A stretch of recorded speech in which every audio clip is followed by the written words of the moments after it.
It's been said that luck is the intersection of preparation and opportunity. Welcome to the Australian Hunting Backcountry podcast, where we will focus on all things hunting in the backcountry, not just in Australia, but everywhere that backcountry hunting is possible. My name is Tobias, and if you're a hunter with no backpacking experience, or even an expert, I would like you to join me as we explore gear, places, and technologies, hear lived experiences, different perspectives, and share the passion that people have for a hard-earned backpack hunt. I appreciate you being here with me as I try to increase the knowledge that will bring us better luck in the backcountry. I'm ready to rock. Are you're okay? I'm ready. All right. Welcome to another episode of Australian Hunting Backcountry. And on this episode, very excited to be talking to someone across the other side of the world in America. Drew from Tricer. Drew, how are you? Doing good, man. How you doing? Good, thank you. Good.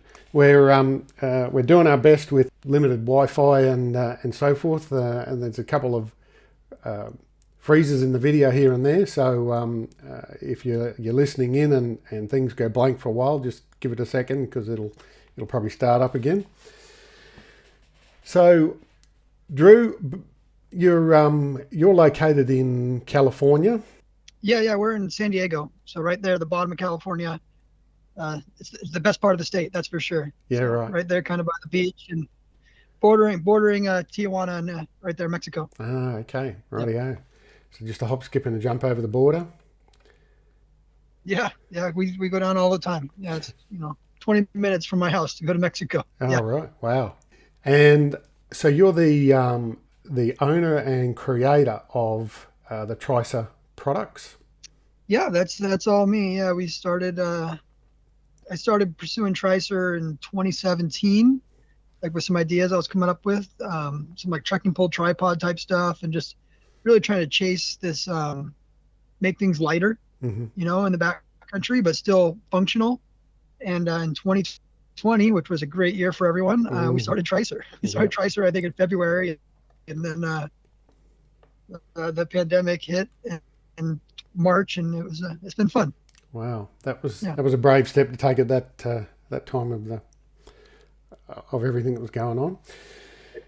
So tell me about Drew. Who is Drew? How did you start? Because you're a hunter yourself. So yes, take me through Drew's story. Oh geez, who is Drew? First and foremost, I'm a Christian. I'm a husband. I've been with my wife we've been married 17 years, been together 20 years next month, high school sweethearts. So we've been together since you're 17. Mm-hmm. I have five children. Mm-hmm. My oldest is 17. My second one's 15. They both hunt. I have a 10-year-old boy. He hunts. My daughter is 12. She does not hunt, but she is the most incredible one of all my kids for sure. She definitely has my heart. Mm-hmm. And then we have a 4-year-old son, Dylan. So we have 4 biological kids and one son that we adopted because we're foster parents. So I'm heavy into foster care over here in America. Mm-hmm. And I run foster ministries, and we're foster parents. So we had our son since he was 2 days old. And after 1,307 days, he became a Miles. So that's me in a nutshell, right? A family man, and said I'm in ministries a lot. And then I do a bunch of business stuff. Yeah. So I guess you want to know how I got into hunting? Is that where we're going? Yep. Take us there. Okay, So I did not grow up in a home that hunted at all, but I grew up in the 90s, right? And I don't know if you guys had the same kind of stuff, but in the mornings before school, we'd have stuff like Jim Shockey on, all these canned hunts where they'd go out there and have the cheesy music, and then they'd get 50 different kill shots, and they sit over a feeder and shoot deer. Mm-hmm. I would watch that every morning. I'd watch hunting on the Outdoor Channel, watch Bill Dance fishing, and I wanted to hunt so bad. So I went and got my own hunting license when I was 12.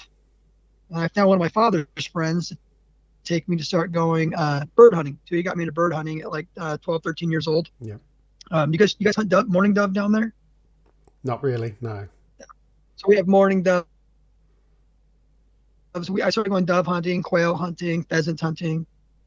And I did that up until probably high school. and then started doing things that high school boys do in high school and went away from hunting for a while. Got married and got back into bird hunting. I probably bird hunted for another 5 years until I was about maybe 25, 28. And then I went on my first big game hunt. I always wanted to do it. I just didn't know how, right? Like I don't know how, getting into hunting is such a scary thing for people. Yeah. And I always wanted to, I just never had, didn't know where to start. So I ended up going with one of my friends on a guided hog hunt. And man, this is probably, I think this is 2015. I put the crosshairs on that pig and killed that pig, and it just ruined my life. Like I never want to pick up a shotgun again and go hunt birds ever again. Yeah. All I want to do is find big game and go big game hunting. So that kind of set me on the journey, right? So I've just once I killed that pig, I've killed some deer since then. I've killed some elk since then. I've killed some sheep. I just find a way to get out and get it done, right? By no means do I consider myself a great hunter. I definitely find a way to kill something every year or most years. But I am too dumb to quit, right? And I've just got out there and I've been figuring it out every year since. And just every year I go on these hunts and I started doing, and that just on top of the rifle, picking the crosshairs, getting out and spending, 8 days away from the internet and away from phones and Twitter and Instagram and the news is it's life changing. It's awesome. So I started doing that, and that's kind of what my passion's become now is backcountry hunting. I'm not really a fan of getting out of the truck and shooting something. I don't really like going on even guided hunts. I'm not a big fan of that unless it was something that I had to have a guide on. I like the challenge. I like getting, going to an area I've never been to before and packing in and then playing that chess match with big game animals and trying to find them in optics and then trying to put a stock on them and ultimately trying to kill them, harvest them, right? That's the whole goal, right, is to harvest an animal. So, that's me in a nutshell. You guys have got a lot more opportunity over there for certain things. Over here, all of our game species, in air quotes, are feral animals. So they're all introduced species. We don't have any native big game species like you do with the elk and deer and goats and sheep. So, but however, we don't have a tag system. So if I wanted to go out tomorrow and shoot 20 deer, I can go and do that as long as I've got permission to hunt there or I'm in the right place. So you kind of win some and you lose some. Yeah, and you guys, I don't know why I'm so fascinated with this. You guys can hunt kangaroos too, yeah? Or they just changed some law where you can't or something? Or? Well, kangaroos are a native species. So with a permit, you can shoot kangaroos. There are landowners can get a license, I think, to cull a certain number on their property, but it's not open slather with them. So any native species are the ones that are usually protected, and any feral are the ones that we're usually encouraged to hunt. And you guys, I mean, you see kangaroos often, right? I mean, they're like normal. Yeah. Like our white-tailed. Yeah. I feel like if I saw a kangaroo, I would flip out and be like, this is crazy. Well, funnily enough, it depends on where you are. Well, we have kangaroos and wallabies, so they're similar looking, but different species apparently. But the other day I was driving down the road, I was in an inner city suburb, and literally there was a wallaby bouncing along the footpath beside the car. Because we were near a patch of bushland, so obviously that was where he lived and got a little lost or something. But you can drive through certain parts of the country and there will be, you'll get sick of seeing kangaroos. There's that many of them. Really? Really? Yeah, that's fascinating to me because we'd have to go to a zoo here to see one and it would be a big deal. Yeah. I was telling somebody... Yeah. There are some parts that are quite notorious for kangaroos because they don't.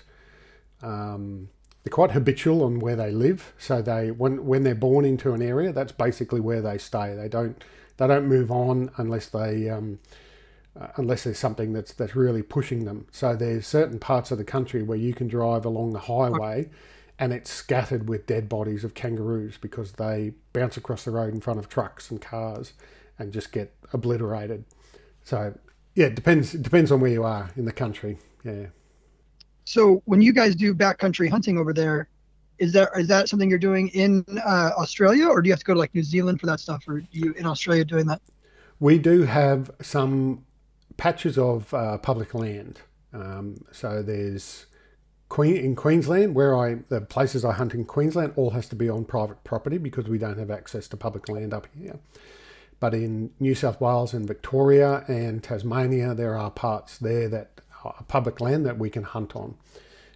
Each state runs it differently. A lot like each state has their own sort of body that governs how that's managed and dictated. Okay. Okay. And then you have the water buffalo too, yeah, over there? Or? Yeah, yep. So there's water buffalo up in Northern Territory and some parts of Queensland. That's a lot of the hunting there is done on Aboriginal land, so you need to get the right permission. And I think a lot of the guides have sort of got a lot of that country tied up, so somebody's making money out of offering hunts up there. But yeah, if you know someone that knows someone, you can sometimes get some access. Yeah, I guess that's where we're really blessed over here in the States is, we fought so hard for public lands and to be able to go and have these hunts that we have. And you don't realize it until you talk to someone like yourself and it's like, all this stuff's private. And man, like I was out hunting this morning, even though in San Diego, our success rates are horrible. It's one of the worst places to hunt for deer in America. But I'm able to go out and go hunting, in the morning on public land, just go out, park my truck and hike in and look for deer, and that's really a freedom I think we take for granted over here.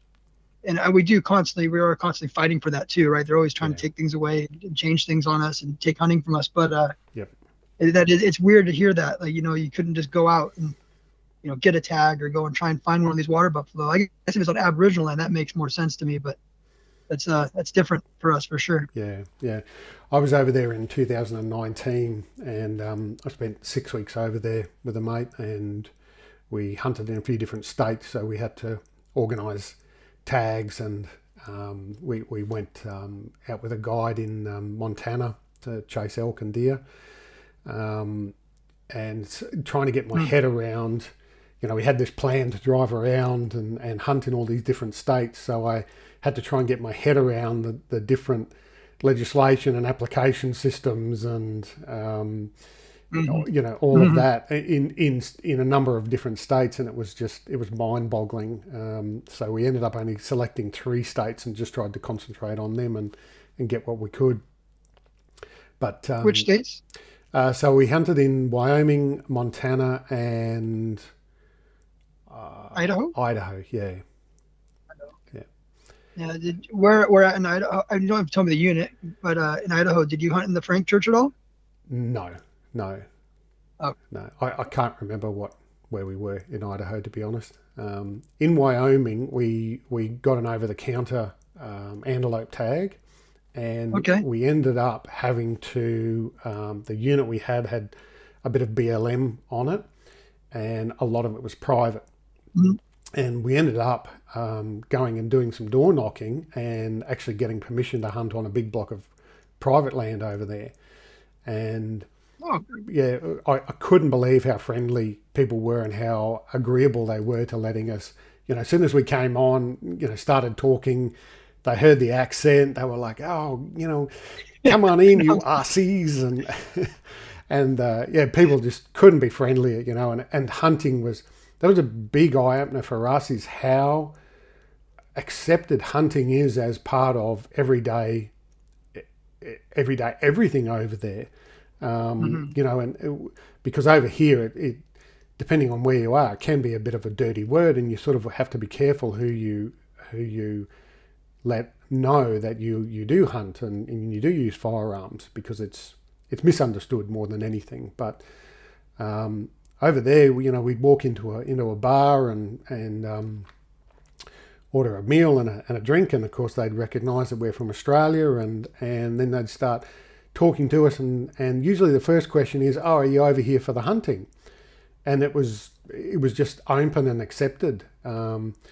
Even we went to rifle in Colorado, and you'd know that the restaurant there owned by one of your politicians, Lorena Bobbitt, and all the waitresses walk around with pistols strapped to their hips, no, that's not.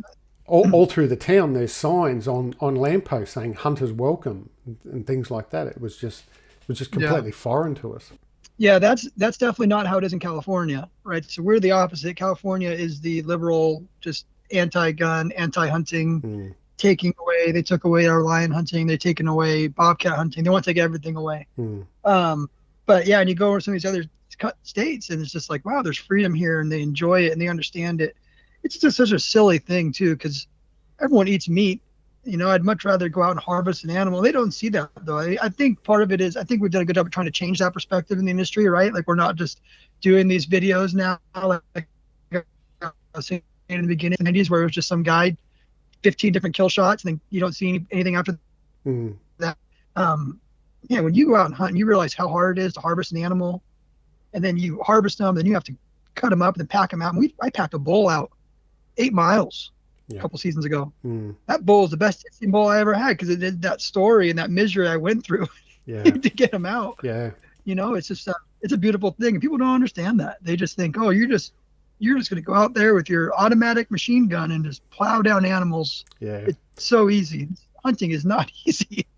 What's easy is going to the grocery store and picking up a piece of cellophane wrapped meat that came from a plant, with 10,000 cows in it, or couple thousand pigs just all crammed in there. It's just that's right. It really is a beautiful thing. No, and people seem to feel that because they disconnect themselves from all of the nasty side of things, that they're somehow then holier than thou. That seems to be a sort of emerging attitude now that green vehicles are a great example of that.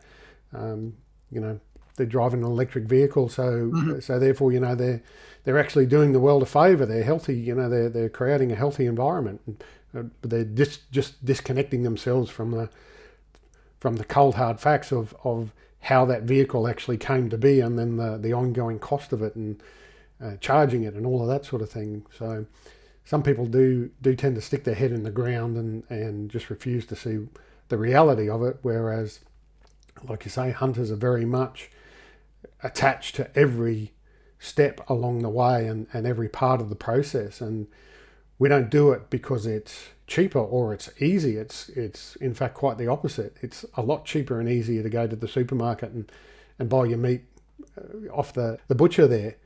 So there's that, I guess, that dichotomy there going on where how could you say, suffering, I guess, for the benefit of it. Yeah, I guess we have a saying over here. It's you can't fix stupid. So people, they get their heads put in the sand and they're just.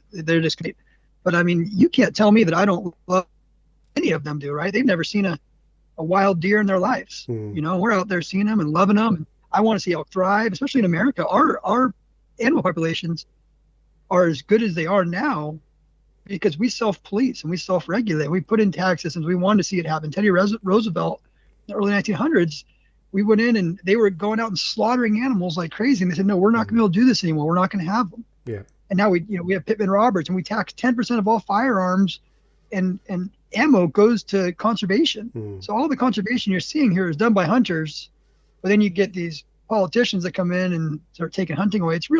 It's frustrating. But no, I love animals. I love everything about them. I don't want to go out there and, like I said, I have 5 kids. I don't have them out there just slaughtering animals and laughing about it. We go out and we make ethical shots. We pack the meat out. We do the whole thing ourselves. I don't know if we process the game in our kitchen, right? We package it. And then we sit down at the dinner table and we talk. What do we eat? No, we're eating Drew's pig, or we're eating Isaac's sheep, or we're eating Drew's antelope.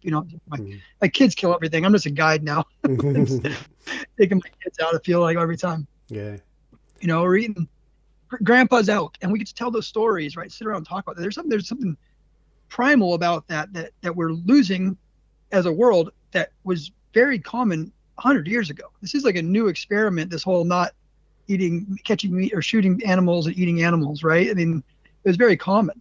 So there's something about, sitting down with your boys and going on a hunt or with some men, or like if me and you went into a deer camp together, or we would come out of that bonded together, right? There's something manly about that we were created by God to do. We were created to hunt, right? We're carnivores. Yeah. And that's why it's something beautiful about it. People just don't get it. They don't understand it.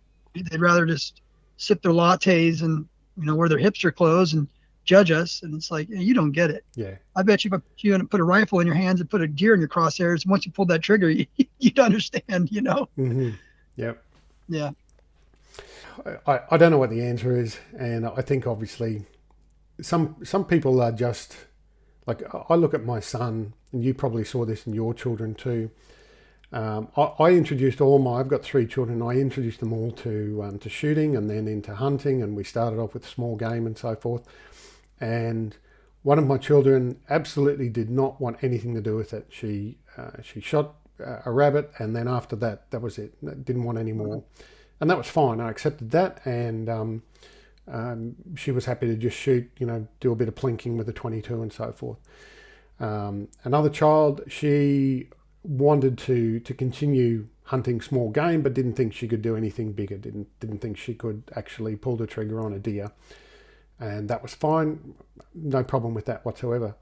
And my son, he took to it like a duck to water. He just.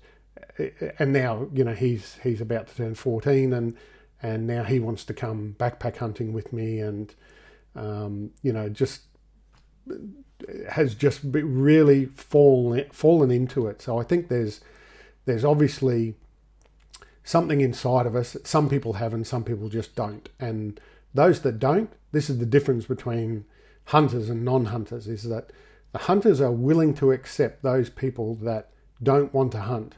That doesn't affect us. If you go over there, you want to live your life in the way that you do, that's fine. That doesn't affect us whatsoever.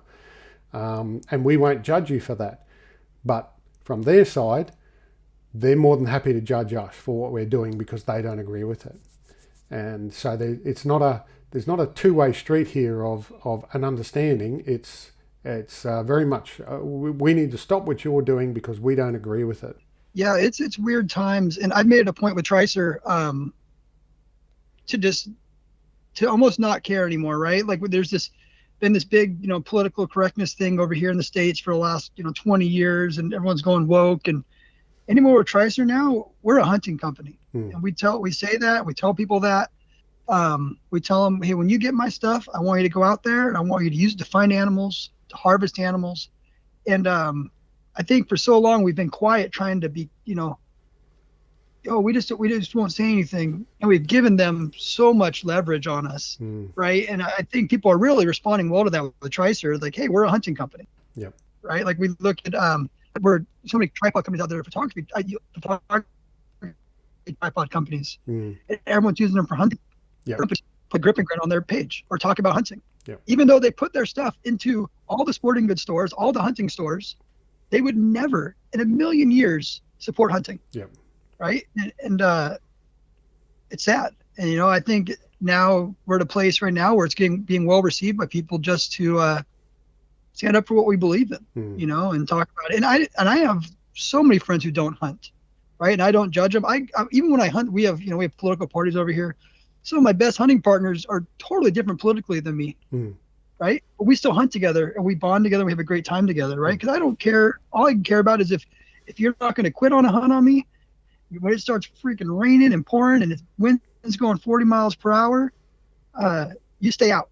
I don't care what your political views are, because we're hunting together, right? That's what's beautiful about hunting. Yep. And it's just, I hate people trying to come into what I love and take it away from me because they don't understand it. Yeah. Right? Or it makes them feel uncomfortable from their house in the city, right? And they're telling me what I'm doing is wrong, and it's not true. It's something I love, and it's not wrong. We've been doing it since the beginning of time. We've been hunting and doing these things, Yep.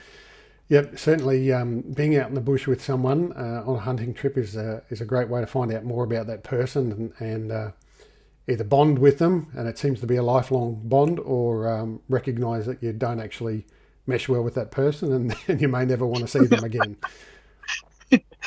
Yeah, talk about with your son too. So like my boys, I've been dragging them out since they were little. But now they're almost grown men, 15 and 17, and there's powerlifting, different weights.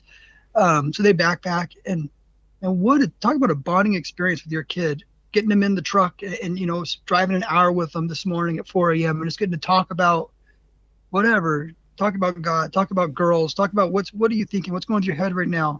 Then be out there with them hunting and sitting there and we're glassing and enduring things together. That really brings you together. I mean, nothing bonds you more than a really crappy hunt where you got soaking wet and you had to carry an animal, back or go through something. Yeah, that just brings you together. Or when you spend a day hunt and on day 6 you finally get it done. I mean, that is a bonding experience that you can't get anywhere else. Are you back? Yeah, I'm back. Yep. Yeah. Yeah. Sorry, you cut out. Yeah, you cut out for about 20 seconds there. And look, and coming back to the father-son thing as well, and I don't want to exclude any other relationships, father-daughter and that sort of thing, but in particular, father and that father. Yeah, I can see, I can hear you. There you go. All right. Okay, camera's off now. You good? Yeah, that's good. Yeah, I got full bars over my father-in-law's house. He only buys the expensive stuff. So sometimes I got good Wi-Fi here. Yeah, sometimes running the camera and so forth tends to decrease the quality.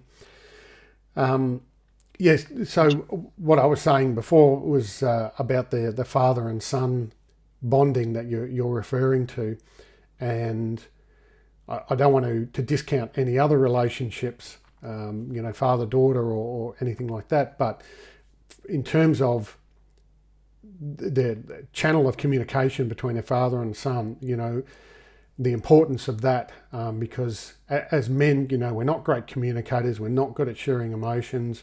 We're not good about talking about problems. So to be able to build that relationship with your son from a very young age and encourage an open channel of communication and give them assurance that that anything they do say will be said in a safe space and that sort of thing and can be dealt with, I think is really important, particularly in this day and age, even more so. Mm-hmm. And I think. Go ahead. Yeah, no, I was just gonna say I don't want to start talking about Jordan Peterson or anything like that, but just from a mental health point of view, young men are really suffering in the mental health space at the moment. So anything we can do from an early age to try and assist, I think needs to be done. And hunting's a very big platform for us to launch that from. Yeah, I mean, I'll probably go down the rabbit hole, but I mean, the world is trying to neuter our sons and just take away masculinity. They're telling them these thoughts and feelings they have to be masculine or wrong. You need to be feminine, and that's the issue, right? They're men. They like to have fun. They like to do dumb things. They like to hunt. They are men. I mean, you try to turn men into women, that's when you end up with all these problems, right? The world's upside down in so many places right now. But with my boys, again, I don't play into that stuff. We homeschool our kids. We keep them out of the public school system here in California. Yeah. But I want them to be men. I want them to be tough. I tell them, you need to be strong. You need to be a man. You need to, and now telling somebody man up is a bad thing, and that shouldn't be a bad thing. Yeah. Man up. We're going to do something that really is really hard right now. Yeah. And it's part of being a man, right? Because then when you get into real world and you get a job, or there's going to be days that are really hard, and if you just quit every single time, you're going to be a failure. And I think that's one of those things that hunting really helps with too, is being out there and learning those things, learning to do hard things, learning to endure, be uncomfortable or be comfortable being uncomfortable, right? Like we want our kids out there doing these things that is not sitting on the couch or laying in their bed playing video games or looking at social media. We want them out there, getting dirty and fighting animals, and that's important. And I have no apologies for that. I apologize to no one that I'm raising men. And I want them to be men, and I want them to be leaders, and I want them to be strong. And that's what I'm trying to do. And I have a daughter, and she is the apple of my eye, and I love her to death. And I take her on dates, and if she wanted to hunt, I would take. She shoots a bow, but she doesn't want to hunt. I'm not saying that I treat her differently, but I'm saying that I want my sons to be men, and that's the bottom line. And there's nothing wrong with that. And we should live in a time right now where apparently it's almost like you're a bigot if you said that. Yeah. And I don't know why. It's just reality. I want something. Yeah, no, we're being asked to suppress those natural emotions and desires and so forth nowadays. And the beauty about hunting too is that there's no participation trophy. You either get the animal or you don't. So Yeah, I think that's what I love about hunting most is that it's one of these things where really it's all on you, right? It's all on you it's a sequence of decisions you have to make. Right, you're deciding where am I going to go? Where am I going to sit today? And then you got to find an animal. Then you got to put a play together on how you're going to get that animal. And then so many times it just doesn't work out, right? I don't know what your success rates are over here, but our success rates are a good success rate would be 25% over here on a tag, right? That means 3 out of 4 guys aren't getting an animal, right? In San Diego, where I live, the archery success rate is 2%. That's what I'm archery hunting this morning. But it's all on me. That's a great thing. I don't have to rely on anybody else to do it. It's all on me trying to find a deer and get it done. And it's just, there's something so challenging about that. It's just so beautiful. I love it. Yeah. I do remember hearing somebody say, I think it was in Colorado, that the success rate on elk for tags, archery tags, was less than 10%. Oh, I'm sure, because they sell so many dang tags over there. That's all kind of changing now too. There's just so many people hunting after COVID. They're pulling it back. But yeah, no, it's hard. What is it? The top 10% of guys kill 90% of the animals, right? Yep. And really, that's kind of where we got into the backcountry stuff and going deeper. It's just learning that just driving around in your truck looking for an animal, you might get successful every 3 to 4 years, 5 years. But if you are willing to go farther than anybody else, go a few canyons over, a few miles in, your chance of success go up a lot, And then you got to bring that animal out of there, which is miserable, But yeah, it's hunting's hard, and it's on you to get it done. You can't. I can't say, hey Tobias, go shoot that elk for me, and then I'll go buy it. It just doesn't work that way. Yeah, and like you say, it's something that just gets inside you. Like when you pulled that trigger on that hog, something just woke up inside you, and then it's with you for life, and it just seems to keep growing. It's just a fire that just keeps growing the more you feed it. So, Tricer then, obviously, products very much designed for the backcountry hunter, and that's where my passion lies as well, and obviously that's the ethos of the podcast, and what I'm gearing it towards is looking at experiences and equipment and knowledge that can help everyone do better in the backcountry. And part of that is decreasing the weight that we're carrying, because the less we've got to carry, the less pain there is, and then potentially the more we can carry out. So that seems to be the I guess the birth for you for Tricer. Yeah, definitely. It's a combo, right? It's a birth of, I want to have something that's ultra light, but I also want to be stable. And that's what I've kind of knocked out of the park this last year with these new tripods, the 80, the BC, and then the Panhead, the LP. We've created something that is super light, right? Like our Panhead was 4.5 ounces, but it has the stability of the 16 ounce, like BA5 Panheads people running for years. Yeah. Right. You can put a big 85 millimeter spotter on there and it'll handle it, no problem. So yeah, there's a balance there, right? A lot of times we want to go ultra light. I want the skinniest, smallest tripod, but if you're on a hunt and the winds are, 20 miles per hour, that tripod's gonna be shaking everywhere. You're not going to find animals. Yeah. So that's really what I've been chasing with Tricer, is trying to find this balance of ultra light and ultra stable. And I think we've really knocked it out of the park. I mean, right now, I would wager to say when it comes to hunting tripods in the States, we are by far the biggest seller right now. I mean, people are just buying them. I can't keep them in stock. Those Panheads are just, it's unreal. Yeah. I brought 500 in 2 weeks ago. They're already gone. All right. So everybody ordering this weekend's gonna be waiting a little bit for them. It's just we've gone through thousands of those things this year because they just work. That's actually something we've been so focused on using. Not focused on, I guess. People have been using photography gear for years. Yeah. It's the only thing available, right? And then with Tricer, we said, well, we're gonna just build stuff made for hunters, not photographers. And photographers can use it, sure, but it's built for hunters. And we took things out that were in the photography world and changed it and made it better, so people can hunt with it and have a good opportunity, a good experience. We've got the new tripods, the 80 and the BC are inverted legs. Mm-hmm. So if you look at a tripod, a standard tripod, when you want to go ultra light, you go skinny legs, right? So a standard tripod goes with the legs going down. So you have the fat leg on the top, and then it gets skinnier as it goes all the way to the ground, right? And you get down to like a 3/8 leg at the bottom. Mm-hmm. And there's not a lot of strength there. You push on it, it's going to flex on you. And any of that flex and movements where you're going to get, shaking your optics, you're not going to find things. So we made the 80 and the BC with inverted legs, meaning the top leg is 7/8 of an inch, which is still fatter than most tripods. And then the next leg going down is 1 inch, and the leg after that is 1.125 inches.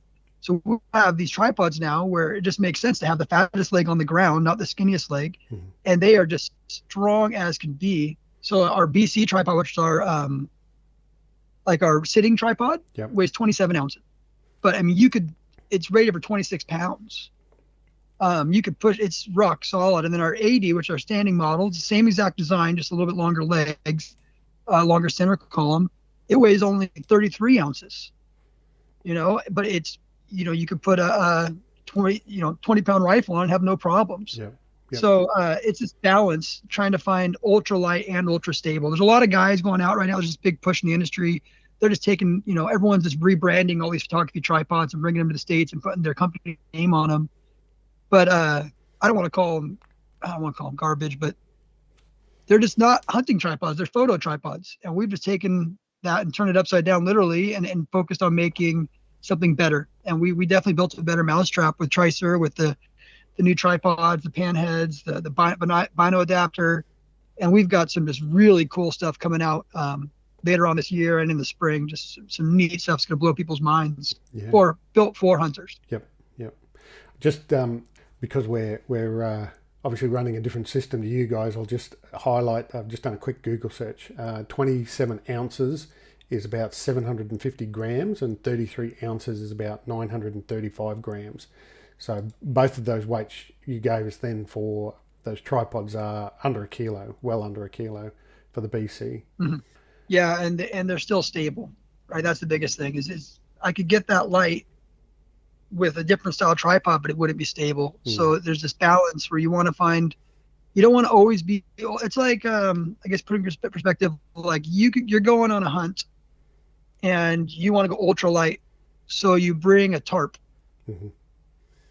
Well, if you're going to be in bad weather, even though you're ultra light, it's probably not the best system for that, right? Yeah. So you got to try and find the balance of what's going to work best. You don't want to always just be the lightest if it's not going to work. Yeah. So if you can go find a 19-ounce tripod, but the legs are a 1/4 inch diameter, work for your spotting scope, have flex to it, and you don't want that. You want to have something that's stable. Stability is king, right? Stability is king when you're glassing, and I mean that's what I do, right? I glass. So I spend, on average, if I'm hunting coos deer, I'll be glassing 10 hours a day over here. I live right by Arizona, so I mean I just glass. So I want to make sure that I am not only ultra light getting in there, but when I start glassing, incredibly stable. It's like, because at the end of the day, what matters is me finding that animal most, right? That's what we're doing it for. And particularly coos deer, because they're quite a small animal, and even not just with coos deer, but with a lot of deer, you're not looking for a whole animal. You're looking for a little bit of movement or part of an animal. Whether it's an antler sticking up through some bushes or some tall grass, or an ear flickering, or the white spot on their bum or something like that. So having that stability is really important in that regard, because you're not looking for a big brown or grey object standing out in something and then assessing their antlers. You've got to find the animal first. Yeah, I just put a video on my YouTube yesterday, like 10 steps to glassing, and that's one of them. Is picking the animals and picking it apart. Mm. And when I tell people when you're glassing, you're not looking for a deer. Mm. You're looking for something that doesn't fit in the picture, right? So you're looking at a bush. What doesn't fit in there? Because you're not going to see the whole deer. You might see an ear flick. Mm. You might see a little tail flick, a little bit of a brow tine, and you just got to sit there and look at that. Especially with Coues deer, those are by far my favorite deer to hunt. I mean, they are 90 pounds. They call them the gray ghost for a reason. Yep. And those, I swear to you, those deer disappear. I mean, you'll see one go into a bush. I can't tell you how many times I've blown stalks on them because I'm like, they had to have left. Mm. And we wait on them for 3 hours, and then you get impatient. All of a sudden, the deer busts and leaves. Yep. And it's just like you can see them lay down, and then you can't see them anymore, right? So when you're trying to find those things, you've got to be super stable, big glass, right? I run 15s. That's kind of my go-to glass is the 15s Power Swarovskis. Mm-hmm.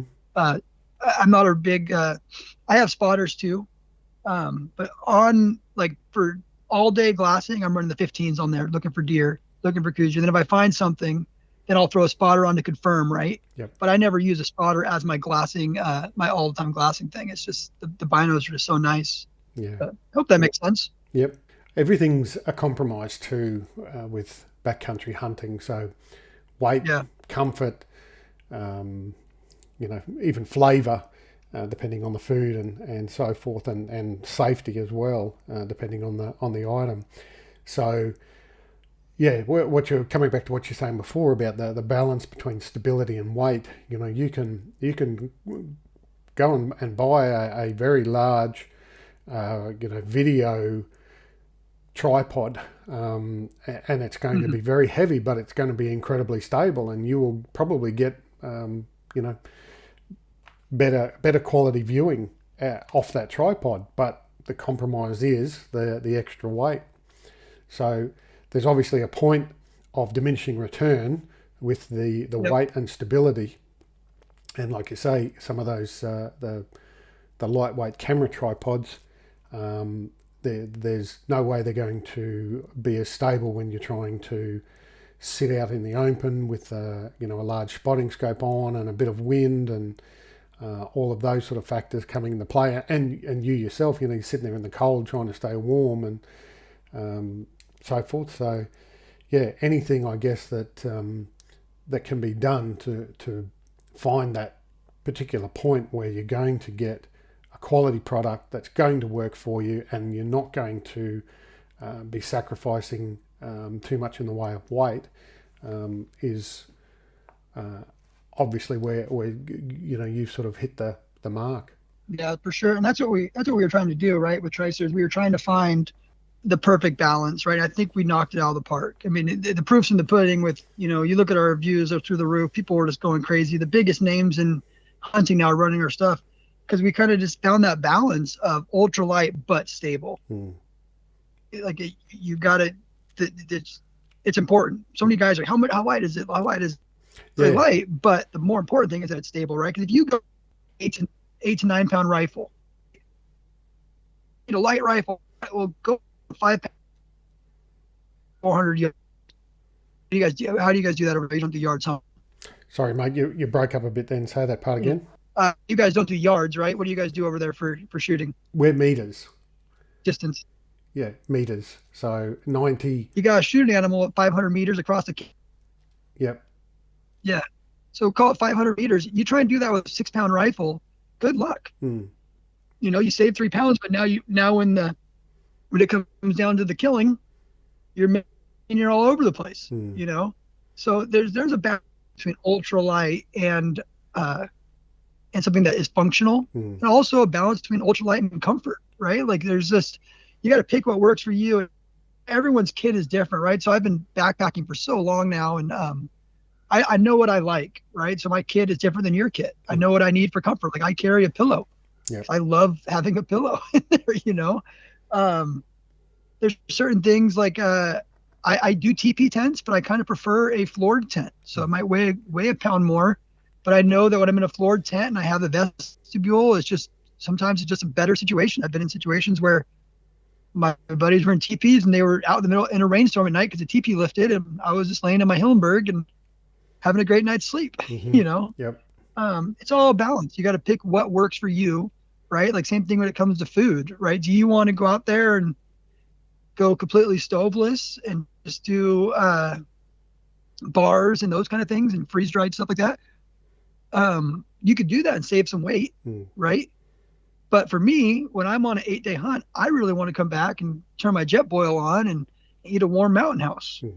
It makes you feel comfortable. So there's certain things you got to pick, like I'm not one of these ultralight Nazis where I have to be the lightest possible, because I know that when I'm on an 8-day hunt, I want to have some comforts there as well. Yep. Right. And you kind of just refine your kit here and there, what you need and what you don't need. And you get it down to this really good, size and weight. I think I probably run on my kit around 30 pounds for all my stuff. That's before optics and water and all that stuff, right? Yep.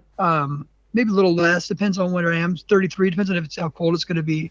But I mean, I'm still ultra light, but I just make sure things are functional too, more than just being lightweight, Yeah, and everybody's got their own personal point of tolerance for discomfort. Yeah. So some people are happier to spend the night under a tarp, and have to get out in the middle of the night and dig a trench around their tarp because the water's running in underneath them and that sort of thing.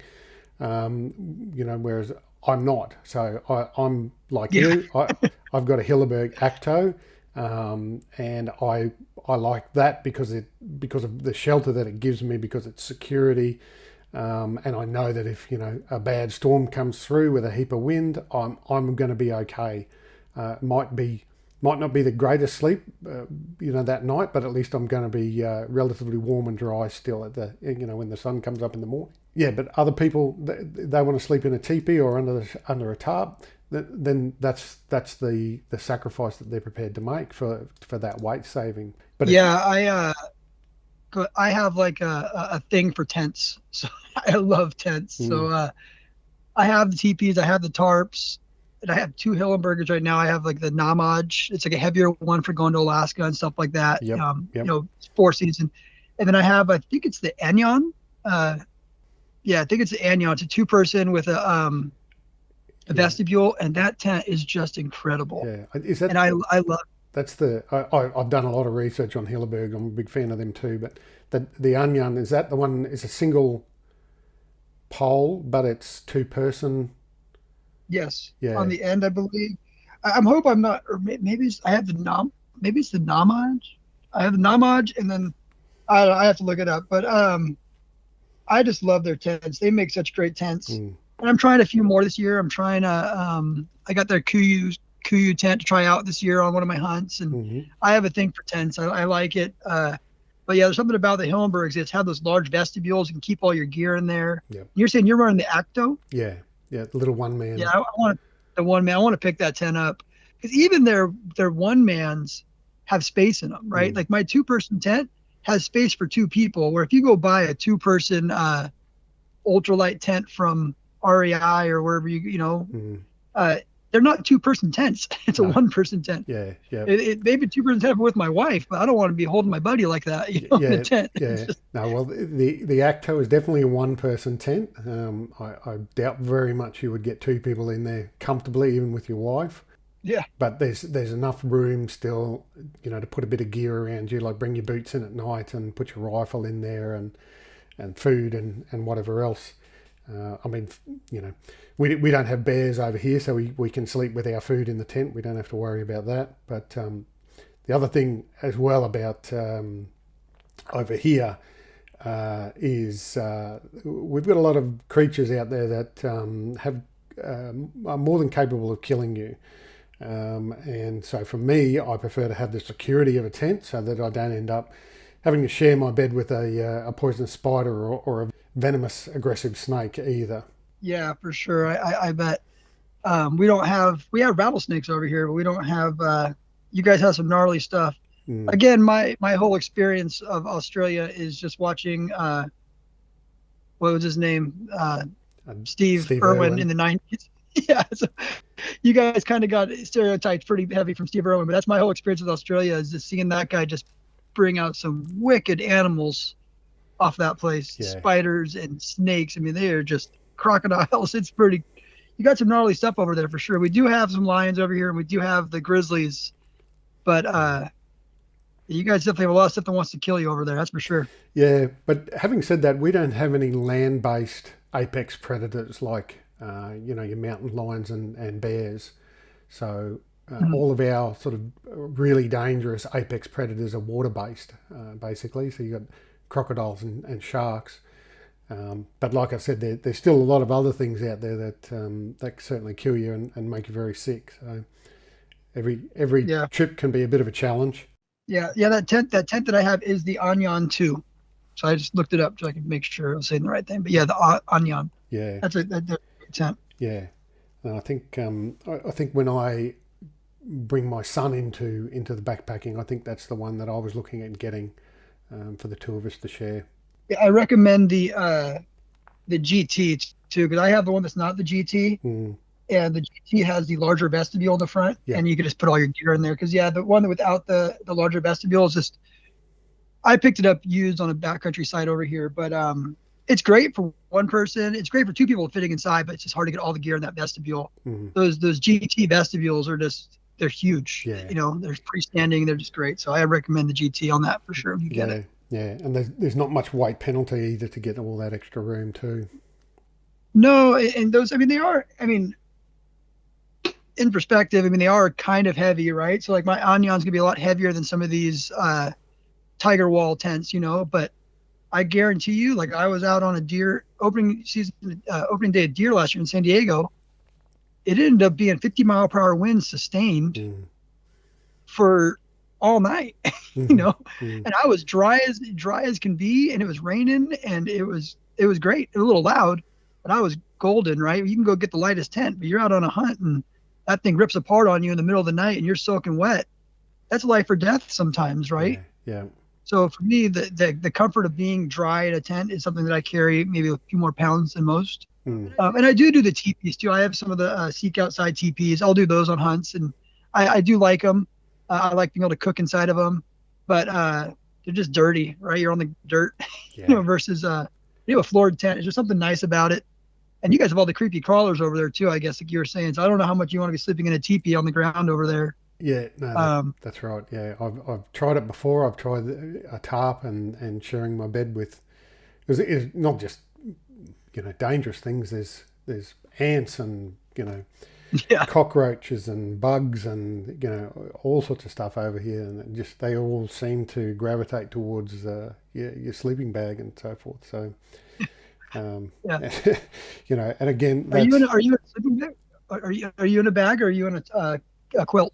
No, I'm in a sleeping bag. I haven't. I've looked at quilts, and I haven't been able to bring myself to pull the trigger on one. Yeah, I'm not brave enough. Yeah, I love the quilts. I've got 3 of them now. They're Enlightened Equipment is what I run, and they just make some sweet gear. I you can't tell I love gear, right? That's why I started a hunting company. I love gear, and I love backpacking, and I love tweaking on stuff and trying different things. And the quilts for me are great because I roll a lot in my sleep. Like I spin all night long. And the quilt, you could kick your leg out the side of it. You're not tied in there. Where I find myself in a sleeping bag, I kind of find myself twisting up, like a wet rag. Yeah. It's like twisted. And the quilt, you have a lot more freedom to move around. Yeah. What I did like about the quilts was that they cinched onto your mat, and so you didn't, or you were less likely to slide off your mat in the middle of the night and end up on the cold hard ground and find a puddle of water or something that found its way into your tent. But I ended up going with a Thermarest sleeping bag. Okay. And it's got some straps on the back of it, so it actually attaches to your sleeping mat. And I'm a back sleeper. I don't move around much at night, so having that attached to your mat has really improved my the quality of a sleep. So I'm sticking with that at the moment. But yeah, that was one of the reasons why I was looking at the quilts, was because of those straps that they use to hold it down. Yeah, I use Thermarest pads. They are the best by far. I run like the X-Therm. and then the yellow one as well. I don't know what that one's called, but whenever I try and switch to a different pad, it pops. Yeah, I think I've been the running yellow are just the yellow are Neo Air, and then the grey is the Neo Air, yeah, yeah, X-Therm. Yeah. yeah. So I've got a few of those for the kids, and then the X-Therm, and I've been running X-Therm now. I don't even know how many hundreds of nights I've had on it with not one leak. Yeah. It's incredible. It's hot though. I mean, if you're going to be out anything warmer than 50, it definitely cooks you. It has like foil in it that reflects your heat back up into you. It's a warm pad, but it's great when you're out, ideally when we're hunting over here, you guys are in Celsius, I'm sorry. We're looking to be around, 30 to 50 degrees, 20 to 40 degrees. That's a great temperature range for us over here. And, it's going to be colder at night, and might drop down into the teens. And those X-Therm pads have just been incredible for me. Yeah. I love them. Yep. What I do know about Fahrenheit is that 32 is 0 degrees Fahrenheit. So yes, anything under 32 is getting really cold, and certainly down. And it's about 1.8. I think roughly the conversion is about 1.8 degrees Fahrenheit is equivalent to 1 degree Celsius. So okay, are you guys? I mean, do you guys have snow over there? We do in some parts of the country. Yeah. Okay. Definitely down in Victoria, where we have the sort of largest opportunity and parcels of public land. That definitely gets that's where our snowfields are, and the highest sort of part of Australia is down that way. So that's where we. But having said that, it's not unheard of for it to snow elsewhere, but certainly nothing like you guys had. Like I know when I was in Montana, we were there in October and November, and I was in Montana, and we were post holing through snow that was almost up to our waist. Wow! And that was just to get to the glassing knob that we wanted to get to that day. But one of the guides there, for sure. Yeah, one of the guides there, we were talking about going to this other place, and they were talking about this snowdrift. And he said, yeah, we can't ride up there because you'll lose your horse. And it just didn't compute with me. I said to him, what do you mean you lose your horse? And he said, the horse will fall into the snow and we won't be able to get it out. Oh, wow.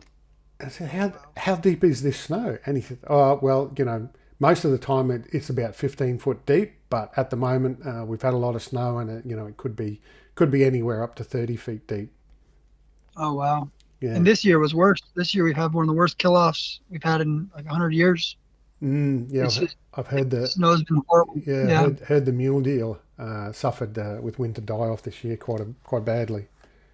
Yeah, mule deer, antelope. I mean, I was supposed to draw a tag over in Colorado, and it was 100% draw odds, and I didn't get the tag because they just cut the tags. Yeah. Because they're just cutting the hunts. It's mule deer are going to be. And who's to say we're not going to have another winter just like it, a few years in a row? It could happen again. So that's a hard thing, is hopefully it doesn't happen again. If we get 2 or 3 of those strung together, mule deer are going to be really hurting for a while. Some units had 100% mortality or something. It was devastating, especially in Wyoming. But, you guys have got, like I said, a very different system where you each state employs their own wildlife biologists, and they survey the herd, and they take things like that into account. So it really is, trying to be a very sustainable system for the long term. Yeah. I mean, that's another thing too, is trying to navigate all these different states. Like you said, I apply in, I think 8 or 9 states every year, and every one of them is a little bit different. Everyone manages it differently. Every unit's managed. Some units are managed for trophy potential, but some units are managed for opportunity. It's just every state is different, and some of these states do really well, and some of these states like California do terrible. At managing game. Where I lived in San Diego, we're not allowed to kill lions, so there's just abundant lions. They give out 3,000 tags for San Diego County, which is not a big area, and they have a month-long season during the rut. They don't give the deer a chance to grow or get bigger. We don't do any kind of management with water. But if you go somewhere like Arizona, it's very well managed, right? They're growing some of the biggest deer in the world. Yep. They're also putting in artificial water and doing things to help those deer, and they manage them like a resource. Where California kind of has this hands-off approach, like, we want things to go back the way it was. Well, the problem is it's never going to go back to the way it No, was, no, right? I that's mean, right. we've built houses everywhere, and they're just idiots. But yeah, some of these states manage really well, and some of these states don't over here. Well, yeah, we've got issues over here, and you may have heard of this in New Zealand years ago. Because they are all feral animals, the government then has a responsibility, or they feel they have a responsibility to essentially, I guess, wipe them off the face of the countryside. So we have helicopter culls that go on in the national park, and they did something similar years ago with the tar in New Zealand, where they had a particular politician at that time that decided that they were going to remove all the tar from the wilderness of New Zealand. So yeah, our government seems to sort of not be ready to accept that the animals are a resource and that they are something that we could all benefit from them being managed better rather than taking a zero tolerance approach. Yeah, they were actually flying over and just shooting them and leaving them, weren't they? Oh yeah, yep. That's Helicopter. all they do. There's no meat recovery. There's nothing. It's just fly That's over it, horrible. shoot them, and in some areas they'll aerial drop poison as well. So, obviously the problem with poison is it's broad spectrum, so it doesn't just target the Yeah, species that they're after. yeah, yeah. It's I don't know, weird times. But Mm. yeah, we deal with that here, right, with the lions, right? So the government said, they always pick these animals in the 90s, right after Lion King came out. They put a vote in to ban lion hunting in California. So they banned lion hunting. We were killing around 400 lions a year. Hunters were. Yep. And now the government kills around 400 lions a year. Yeah. So Yep. rather than using hunters to manage the resource, the government's doing the same thing, but no one knows about it, right? No one knows that we're shooting lions. They Yeah. just turn a blind eye to it over here, but we're still doing it. Yeah. Yeah, it's hunters. They should be using hunters to manage these resources and harvest animals. Mm. It's such a better method than. And for me, I don't know what government's like over there, but for me, it's like the least amount of government, the better. Yep. You know, Yeah, that's right. every time they get involved, they find a way to screw it up. Yeah, that's right. Whatever Yeah. they're doing. Yeah. Nobody Look at ever COVID. said. Yeah. Nobody ever said govern me harder. No, no. But they want more and more power, right? It's I don't think it matters what country you're in or what political system you're in. These guys just want more and more power. They feel like they need to make up rules just to make themselves feel good about themselves. Yeah.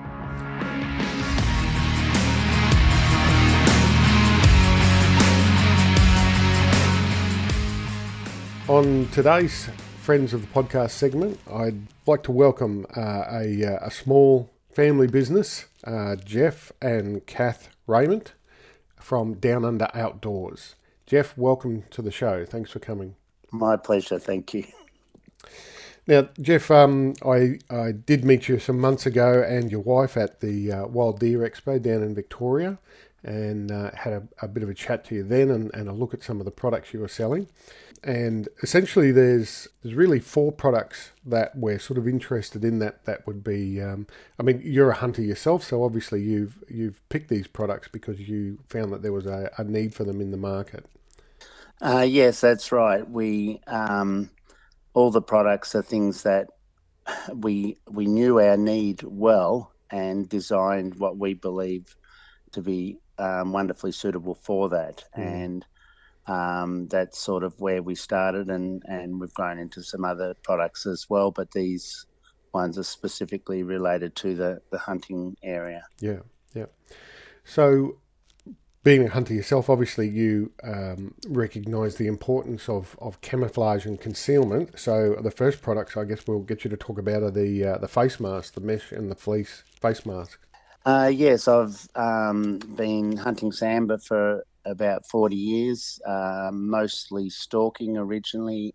In later years, we've been doing a lot of sit and wait, particularly with my wife who's taken up hunting late in life. She's done extremely well, and so she regularly comes with me, but it suits her a lot better to do the sit and wait technique because of a bit of arthritis in her knees. And so I've sort of been doing that, and we also do quite a lot of deer culling as well for different farm owners, helping them out, and also some government property as well. Yep. And in all those scenarios with the sit and wait or the stalking, personally, I've found it extremely helpful to have camouflage concealment, not only in my clothing, but on my face and my hands. And you've only got to look at a hunter in the bush and see how much their face can stand out. Yep. And so that's an area we've chosen to offer a product. Our mesh one has been designed so that you virtually don't know you're wearing it. So you can wear it all day with maximum comfort. It's quite short, but like we've tried to keep the length so it gives you the concealment, but not have it long and dangling and in the way.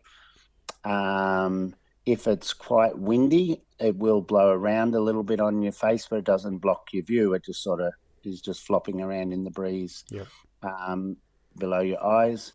It's designed so that you can wear whatever your favourite cap is or hat on top. So it's just got a comfortable headband principle with Velcro with a large adjustment to suit a big range in head sizes up to super big. It'll still fit, and it'll fit kids as well. So it's a pretty big range.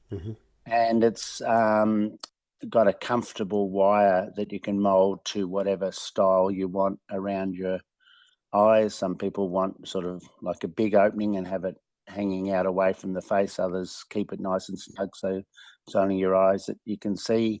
You can also wear glasses with it. You just sort of mold the wire so it's away from your temples a bit so that you can fit your glasses in without them causing any interference. Yep.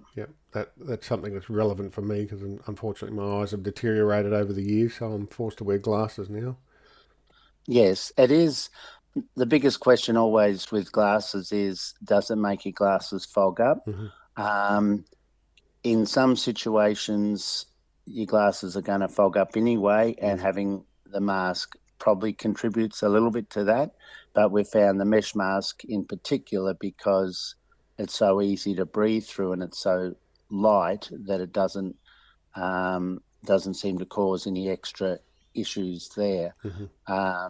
We also have the fleece mask, which is a little bit more prone to fogging with glasses because of your body heat from underneath. And when I've been using that, and I wear glasses as well, in some situations I wear glasses, and in those situations I just actually pull the mask under my nose, because I can have the wire bent under my nose instead of on the bridge of my nose, and with it under my nose I don't have any fogging from it at all, because my air's breathing out.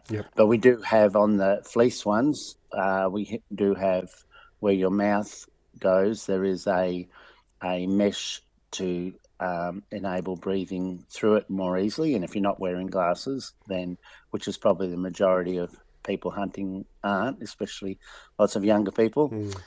So there's a mouthpiece or a hole which is covered in mesh, so you can breathe through it very comfortably. And over the ears on the fleece one, we've also got a large mesh area so that your hearing's not disadvantaged in any way whatsoever. From my perspective, if I can't hear, then I feel terribly disadvantaged, and I would never wear something without having holes cut out. But in this case, it's done intentionally from the start to maximise still being able to hear, still being able to see, but to have an amazing difference in warmth.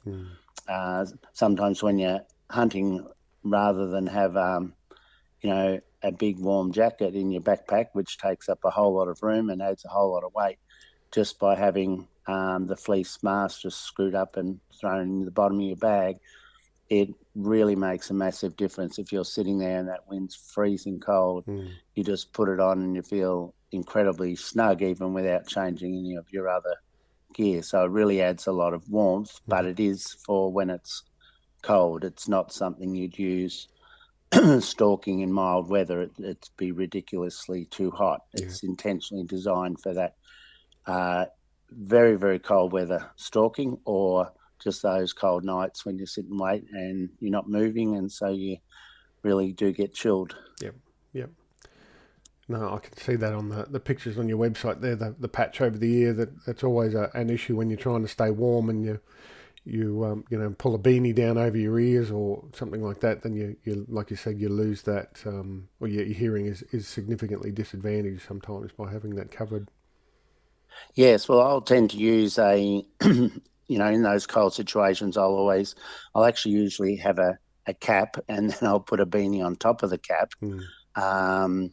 But I keep the beanie above my ears to be able to make sure I can hear. And both the mesh one and the fleece one come in two different colours. One's called digital camo, which is a bit more of a greener to it, but mottled different greens and different colours through it. And the other one's called birch tree camo, and it's more like a real tree type of pattern, where it's actual pictures of leaves and branches and sticks, and it's very much, again, a broken up, a disruptive pattern material, but more natural looking and more in the browner tones, browns and greys. Yeah, okay, they look great. All right, and the next thing that I've got to look at as well is the silicon rubber rifle scope covers and sunshade. Yeah, well, that's something sort of where, our hunting interest, or selling a product specifically for hunting, this was our first, and it's developed over, I guess, for more than 20, 25 years of stalking.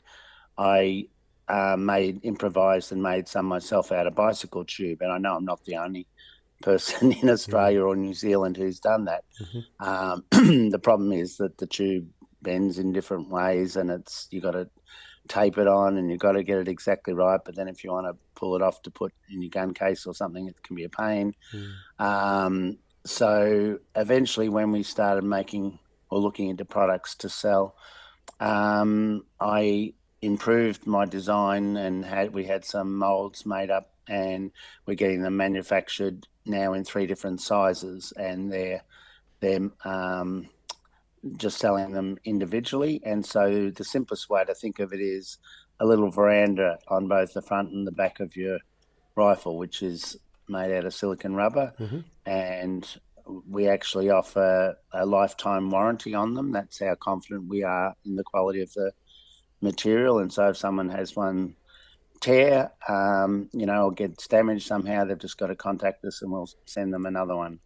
And they're extremely durable, and the idea is that their greatest use, from my perspective, has always been when you're hunting in the rain. And as a sambar stalker, I always carry my rifle in the ready position, and so it's held roughly level. And as long as it's held roughly level and you've got the scope covers on, you can hunt in significantly, moderately heavy rain, and your optics stay clear the whole time. And so it means that when you're stalking through the bush and a 30-inch stag jumps up 30 meters in front of you and is getting out of there fast, and you've got like 2 or 3 seconds to get that shot off, then you can do it without any concern that you're going to have water mucking up your scope cover.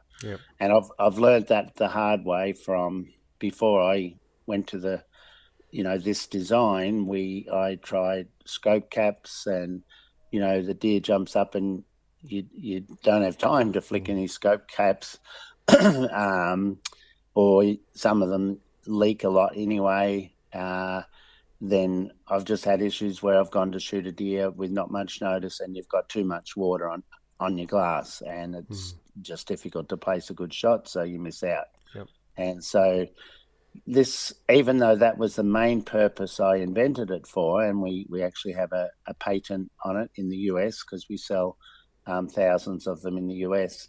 Most of the buyers actually buying them as a sunshade, because they're a very low cost sunshade that's super durable, doesn't add weight to the front of your scope, and you can easily shift its position depending on where the sun is. You can literally almost pull it halfway over the objective lens, and yet you still get a full clear view as you look through. It's hard to explain why that happens, but you can totally block the sun from getting on that glass objective lens.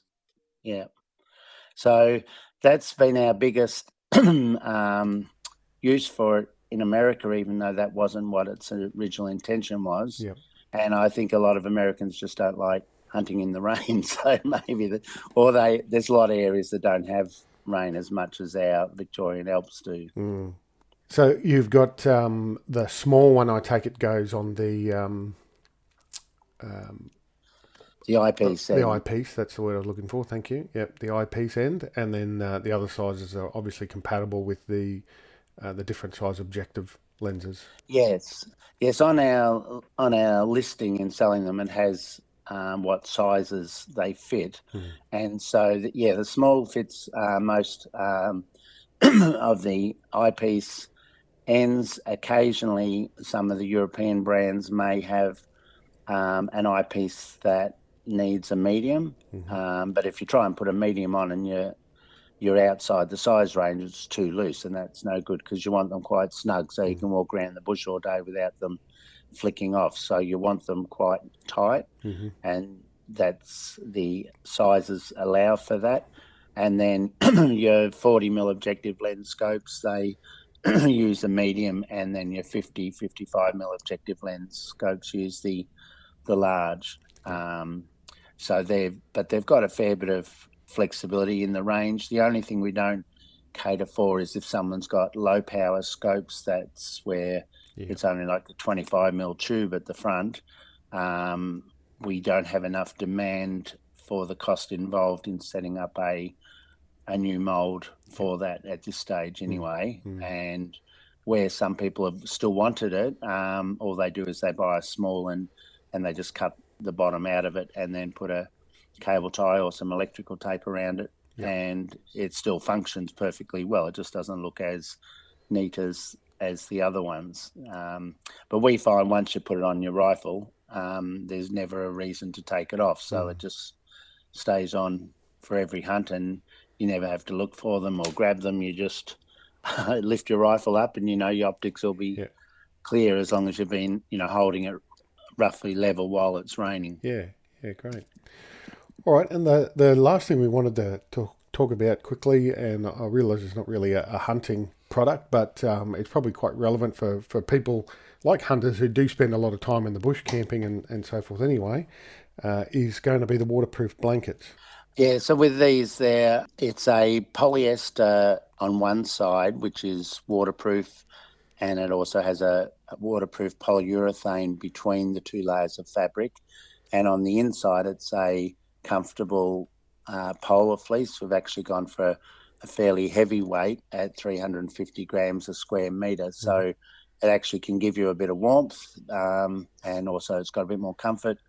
So you can use it when you're camping. Some people use them over top of their sleeping bags to stop the condensation wetting any of their sleeping gear because the outer cover protects it.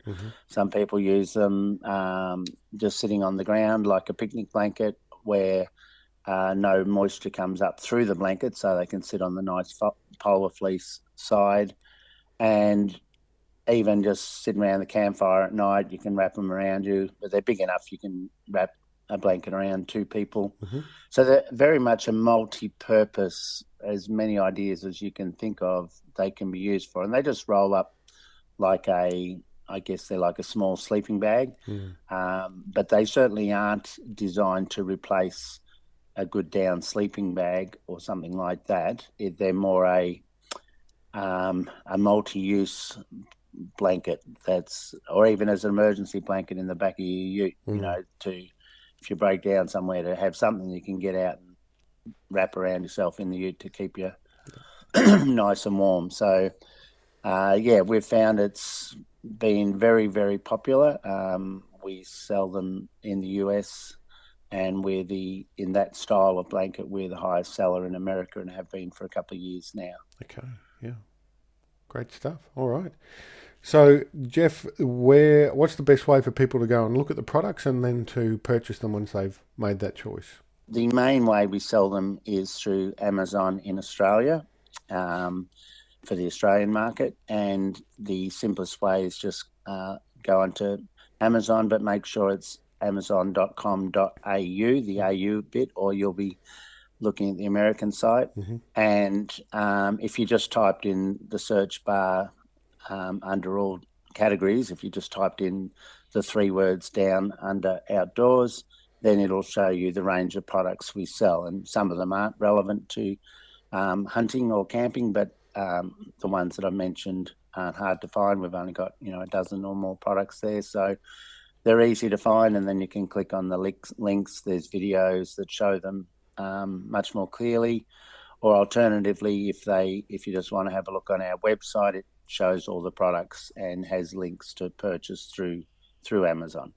And when you buy them through Amazon, as long as you spend more than $25, postage is free. So that's a pretty good deal, and that's anywhere in Australia. So, and Amazon are incredibly quick at sending things out.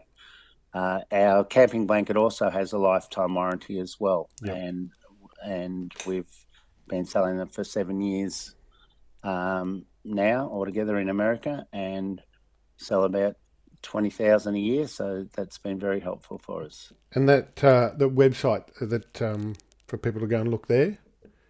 Yes, if they just put in our website's just in all one word, Down Under Outdoors, and then just .net. Okay, great. So it's just our name plus .net, on our brand name plus .net on the end, and that will get them there. And they can contact me via email. And if someone doesn't want to go through Amazon but just wants to purchase directly from me, that's not a problem at all. It's the same price, but depending on how much we're talking, I'd probably have to charge something for the postage. So that's the advantage of going through Amazon. Okay. Yep. But, we can just talk one-on-one on that and help people out where we can there. Yep. Okay. All right, Jeff. Great. Thanks very much for your time and for filling us in about those products. No worries at all. Nice to talk to you.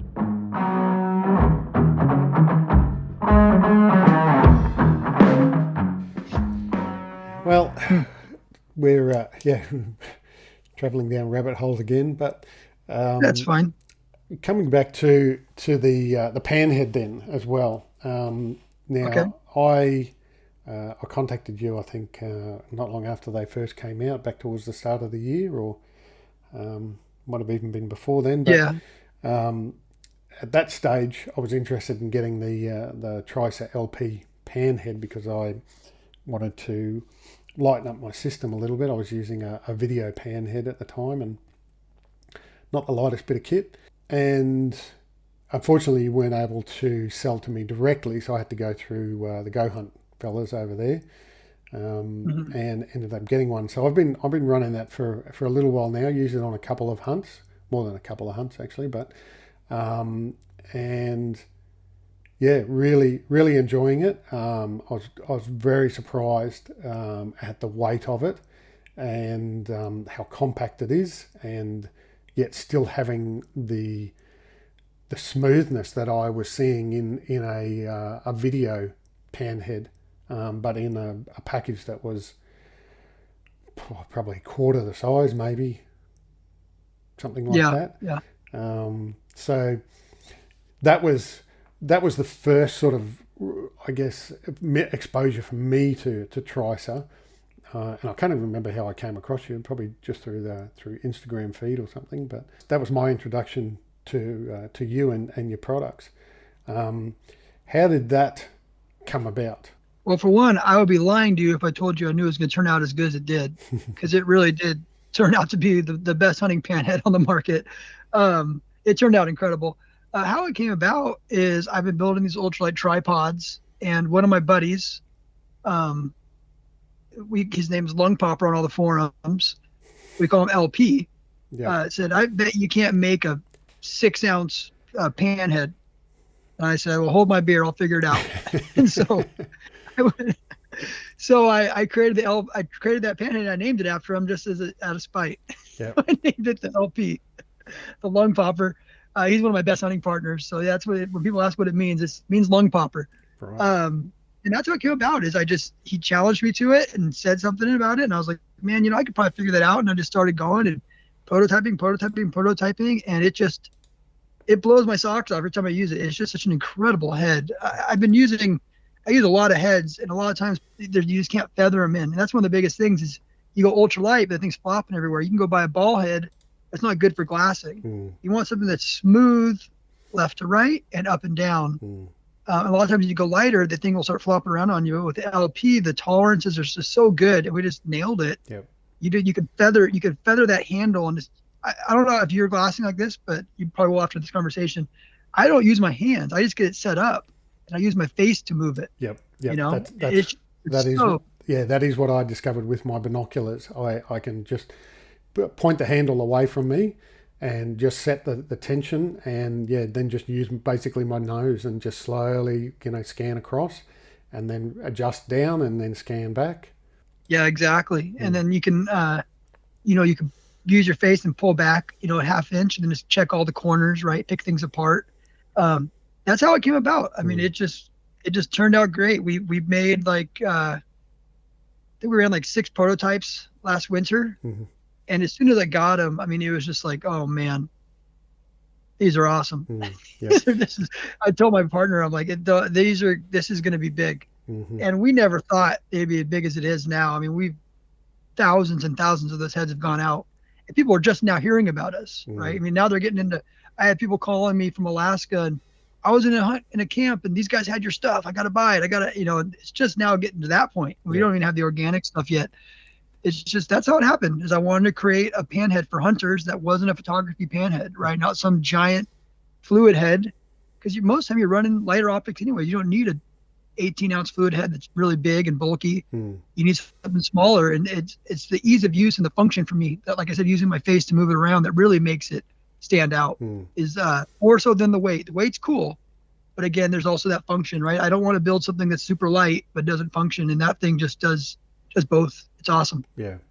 Just to put it in perspective as well, the website advertises 4.5 ounces. Yeah, that's correct. It actually weighs 4.3. Okay. So it weighs less. So but for those of us that are using the metric system, 4.5 ounces is 127.5 grams. Yeah. Yeah, it's pretty incredible. And I run a 11-pound rifle off it, coyote hunting, and it handles it no problem. Yeah. Yeah. Yeah, it's crazy.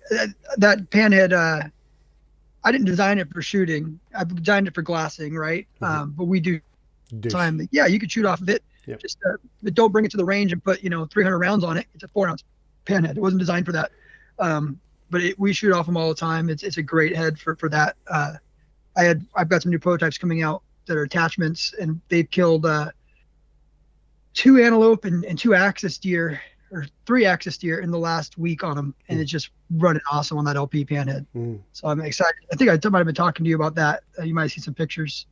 We have some stuff coming out for rifle attachments and stuff that make that LP panhead even better. Yeah, I saw something on I think it was your Instagram or might have been someone else's, and they had a rifle sitting on it, but they had the attachment part blacked out. Yeah. I'm trying to create that frenzy, I can't show all my secrets yet. I'm hoping I was going to wait till spring, but that one's just too good not to release. So I think I might release that right before Christmas time. Yep. Get it out to everybody so they can get it, put it under the tree or put it in the stocking. But it's a really cool attachment that's going to be coming out. It's ultralight, but it's also very functional. And I think we knocked it out of the park on that thing. So the prototypes, we have 5 of those prototypes in the field right now. I really want to run things through the paces before I release to market, right? Rushing, I chase perfection. So I'm always tweaking and changing and doing things on everything I build. So I find it's better to spend 6 months to a year in the field prototyping and changing things, tweaking things, than to create 1,000 of them. Then, even when I do create 1,000, and I think they're perfect, someone's going to notice something that I need to change later on, right? Yeah. A year from now, I'll be like, oh, I should have done this. So you tweak things here and there to make them a little bit better. Yeah. And one of the things I've sort of heard a common thread amongst some of the people I've interviewed on the podcast that do make their own gear is very similar to that. What you're saying, they're using it themselves, so they've developed it from a need that they identified, and it was something that they wanted. And then when they took that step to release it into the market, they realised just how big the need for it was. It wasn't just them thinking that this would be a good idea. All of a sudden, everybody looks at it and goes, "Wow, that's a good idea. I'm going to buy that." And that I guess quest for perfection as well. People are they're always looking at ways of fine tuning things or adjusting, the macro elements of it to bring out a product that they're then confident to release onto the market, not just rushing and pushing something out there and then in a year's time or something or other bringing out version 0.2. That people want to bring something out that is a good finished product and will stand as that product for many years to come. Yeah, I mean, that's how Tricer started, right? It was based off hunts I was going on, carrying a bunch of weight and just thinking there had to be a better way to skin this cat, right? So I build this stuff for myself. I don't want to just go build a product to make money. I don't want to build something people are proud of. I mean, that's why if someone gives me we don't really have, all of our reviews are 5-star on the site. I mean, a couple 4-stars, but if somebody has an issue with one of my things, I'm not going to lie. We have, I don't know, 5,000 panheads on the market now or something like that. Yeah. And, if something goes wrong, I mean, sometimes something happens when you machine them. I want to fix it right then. I want them to have a great experience with that product. Yeah. I mean, I want it to be perfect for them. And I build it, and I love that guys are out there using my stuff and enjoying it. And something about that, you have to take pride in what you're making. I don't want to build garbage. I want to build things that work for people and help people be successful. I mean, I get the biggest kick out of it, man. I get the biggest kick out of all these guys across the world now running my stuff, sending me pictures and just thank you. This thing's incredible. I was able to find this goat. I was able to find this sheep or this. Look at this. This guy texted me today. He's like, look at this deer I shot. He told me you want me to use it to find things. He told me you want me to use it to find things and kill them. And look at the size of this buck. I'm like, dude, that's awesome. Yep. That's so cool, man. They get to use my stuff and do that. And I want to make sure I'm giving them a product that helps them to be successful. Yeah. That's something similar I hear as well from the other people I've spoken to, that they love, opening up their social media or an email and seeing somebody, in a crazy adventure, with a massive animal and there's their gear, in the picture frame. So must be great to do that, to see, everybody benefiting from things that have come out of your head or from your hands. Yeah, that's what I do it for. Honestly, it's that's what gives me the most joy. Selling things is cool, but seeing people use it and enjoy something that I made really brings. I mean, I'm an inventor. I have 3 patents in other industries as well. But when you see something you make being used and then changing an industry, right? Like my other products have changed industries as well in the HVAC space. It really does. It's neat. Yep. And people see it and they understand it. It wasn't just a fluke. Yeah. It wasn't just something I came up with, right? Like when they're using these tripods and they're like, these are the best tripods we've ever had, or this panhead's incredible. Thank you. That means the world to me. I mean, I tell my team all the time over here at Tricer that we are built on great products and great customer service. And we want to take care of our customers, and we want to do whatever we can to make them have a great experience with our products and with our company.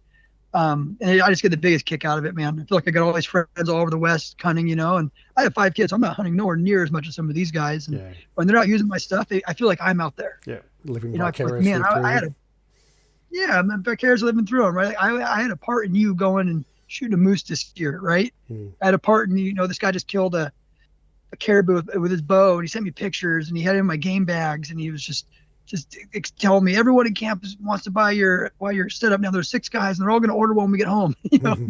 I just get a kick out of that, and it's not so much the sale. It's that, man, these guys were out there and they had something else, and they saw ours, and they thought, wow, that's awesome.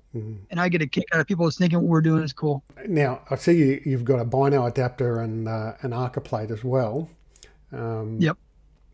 I'll make a disclosure to you.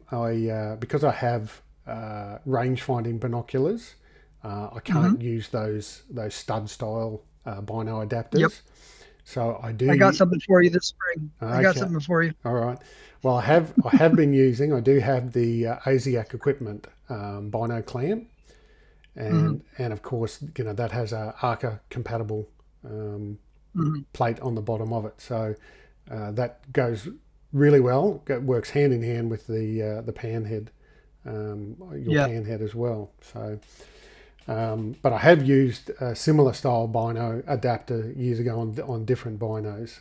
So I do sort of know how they work and how easy they are, and makes What everything a whole lot makes easier. everything easy? Mm. Yeah, and they're super, super compatible with all kinds of different binos, universal. What binos are you running? Just curious. The Swaros? No, Leica.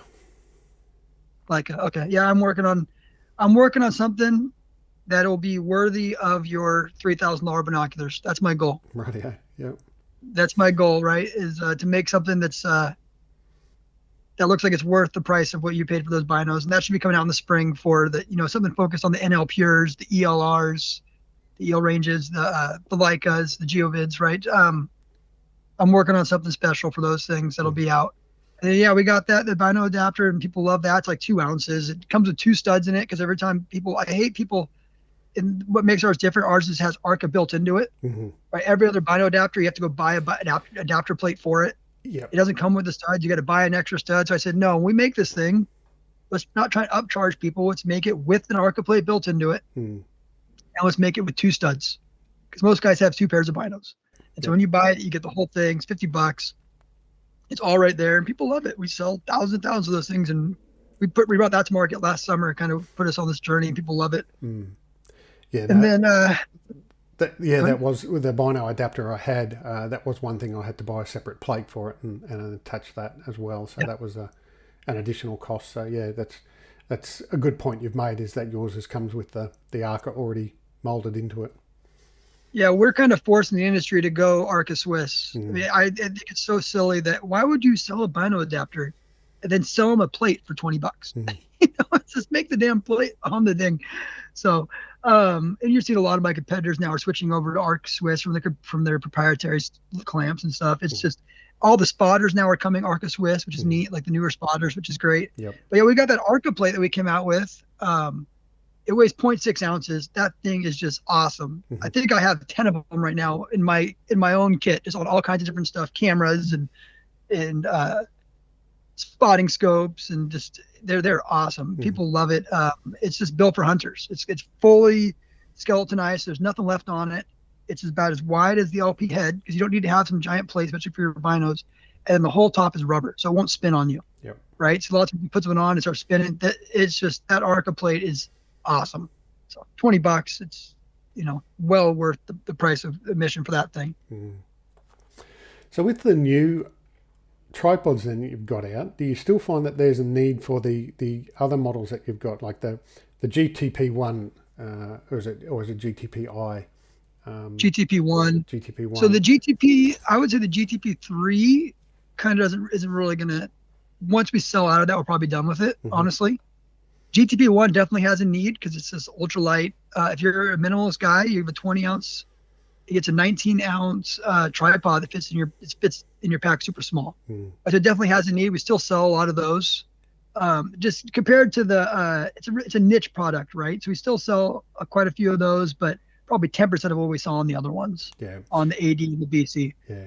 But we are going to continue to sell the GTP1 for sure. It's a tripod that's, like, say you got a camera crew with you and you don't want to carry 2 tripods. You throw that in your pack and you have an extra tripod to film with, right? So if I'm going to go out and I have my tripod already for glassing, I already have my trekking poles, why not bring that with me? And now my camera can sit on that, right? Yep. Or if you want to glass off it, I used that thing for 3 seasons before I made these other tripods. So I think it's a great tripod. Yeah. So just for the purpose of everybody that's listening in, because obviously they're not looking at what I'm looking at, the GTP1 is a tripod, but it only has one leg, and the other 2 legs have a small adapter where you put your trekking poles in it upside down. So you put the pointy end of the trekking pole in, and they substitute the other 2 legs. So yeah, I thought that was a great idea, and it's something that I've sort of even mucked around trying to modify another tripod that I had. That I wasn't terribly worried if I ruined it, but at the same time. But obviously then the need is to carry two trekking poles with you. So yeah, if you're going to be carrying the trekking poles and carrying that weight with you, then that's certainly a good option. But there really isn't a great deal of difference between the weights of the BC and the AD and that system anyway. Yeah, there isn't. Yeah, I kind of shot myself in the foot with that one, didn't I? But yeah, it's a great tripod, it really is.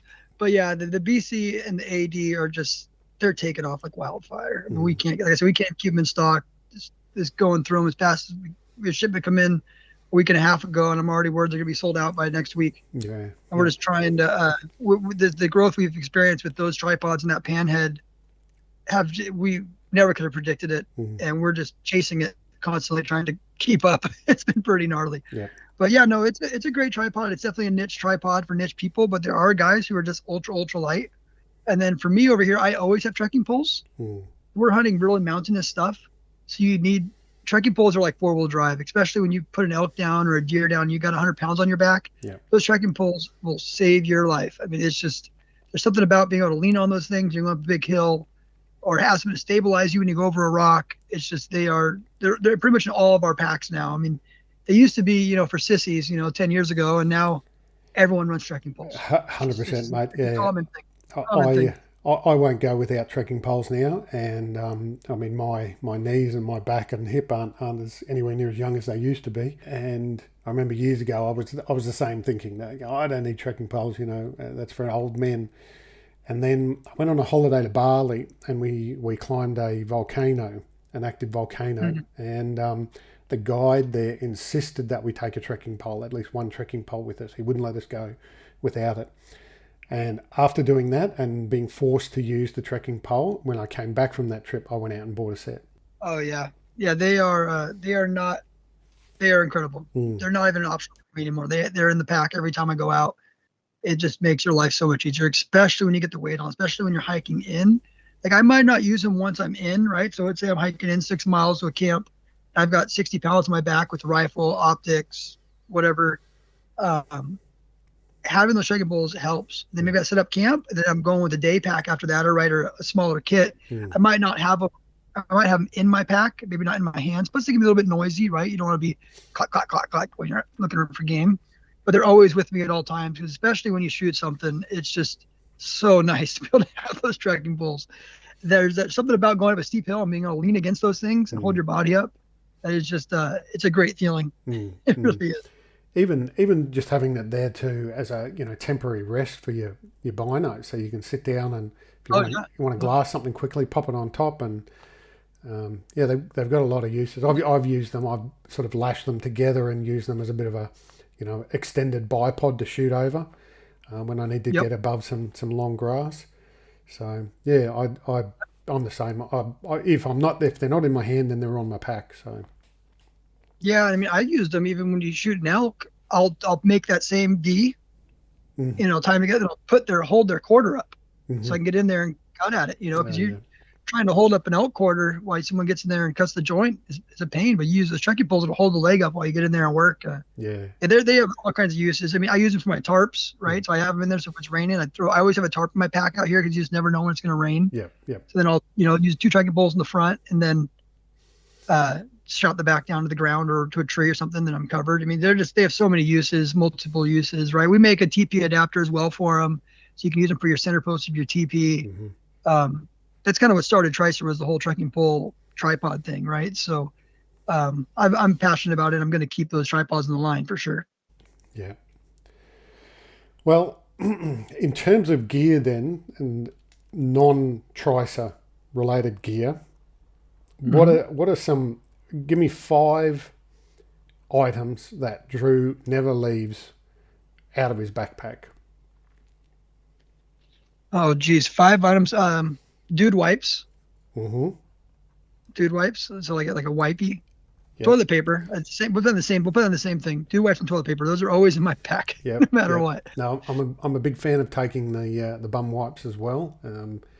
just for cleaning up. Yeah, just cleaning up, freshening up a bit. It's nothing worse than getting a little bit too funky down there, and yeah, Yeah. no, it doesn't hurt. When you kill something, it's great to have them, and they're cheap. Some more stuff in my kit. I always have a tarp. Mm-hmm. I always have a tarp because it's just something I can cover me with. I guess I can't say tripod. We already did tripod. So I always have an inReach, no matter where I'm going. I always have an inReach, a way to get out, and you guys use inReaches, yeah? Yep. So way for safety. I always have that in my kit, no matter what. I always use a Jetboil now. Okay. I used to try and go ultralight with, just the stoves and the pots and stuff. And I feel like the Jetboil is just something that's just convenient and easy for me. I always have a Jetboil no matter what for my backpacking trips now. I like it more. I'm trying their mini mo this year. It's a little bit bigger one because I've been doing a lot of ramen. Yep. So it's easier to eat out of. It's nice to be able to cook coffee in, cook ramen in, use in the middle of the day, spark it up. Mm-hmm. Jeez, I'm going to go home and be like, oh man, I have so many things I always have in my kit. What do I always have in there? Paracord. Okay. 100%. 100 foot of paracord. I'm trying to think of cheap things I have. They're not just expensive gear, right? I mean, obviously I have pads and I have my quilts and tents, but I always have paracord at 100 foot of it, no matter what. Yeah. I find that 50 foot's not enough. And man, you have so many uses for paracord when you're out there. Especially when we have to hang quarters and stuff here because we have bears, right? And things that can get into them, wolves, whatever. You throw an elk over a tree, 50 foot's about what you need to get that thing over the tree and pulled up because you got from the tree branch down to the ground, then, the elk up. Yep. Same thing with, hanging food. Paracord works for that. I've used paracord. I've made belts out there for people. We were on a backpacking trip with our kids. I made a belt for a kid last time we were out. I mean, something goes wrong, you got to put guy lines on your tent. You can make one super simply with that. I've hung tarps with paracord. So there's 5 things. So we did dude wipes. Yep. Did tarp, Jetboil, tarp, Jetboil, inReach, and paracord. inReach and paracord. There's 5 things that are pretty simple in your kit. I like doing some of the lower dollar things like the paracord and the dude wipes. Those are nice to have in there. Yeah. Yep. No, I'm a big fan of the tarp too, bringing a little lightweight tarp and just having that as a temporary shelter if you've got to sit out a storm or even get a bit of sun shade while you're sitting down glassing or having lunch or something. Yeah, the tarp it saved our boat. We went on an elk hunt last year in Oregon, and it was miserable. It snowed and rained the whole time. But having that tarp, we had the tarp up and we made a little fire in the rocks next to us and we were able to still kind of make do. Yeah. I'm not the kind of guy who's going to lay in the tent when it's a storm. I'm going to go out there and try and find animals because they don't go in the tent. They're still out there somewhere. So yeah.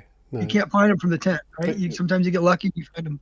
Exactly. Yeah. I see that quite a few times on some people's YouTube videos. They're sitting in the tent and they're filming from inside the tent and they're saying, it's raining out there, so we're in the tent and we've been in here for hours. And I sort of think, well, same sort of thing, as you do. The animals are still going to be out there, and when it stops raining, that's a good opportunity to be right there and then and be out there looking around. But each to their own. I guess that comes back to what I said before. Everybody's got their tolerance for discomfort. And I'll tell you what, my kid shot his deer last year or 2 years ago. And it was, I think, 18 degrees and the winds were like 30 to 40 miles per hour. It had been raining. It was miserable. It was like day 5 of the 6-day hunt. And he killed a deer that morning. Found the deer. He was still up on his feet. We found him, went over to put a stock on him. And he shot that deer at 385 yards. What is that? 350 meters, 400 meters.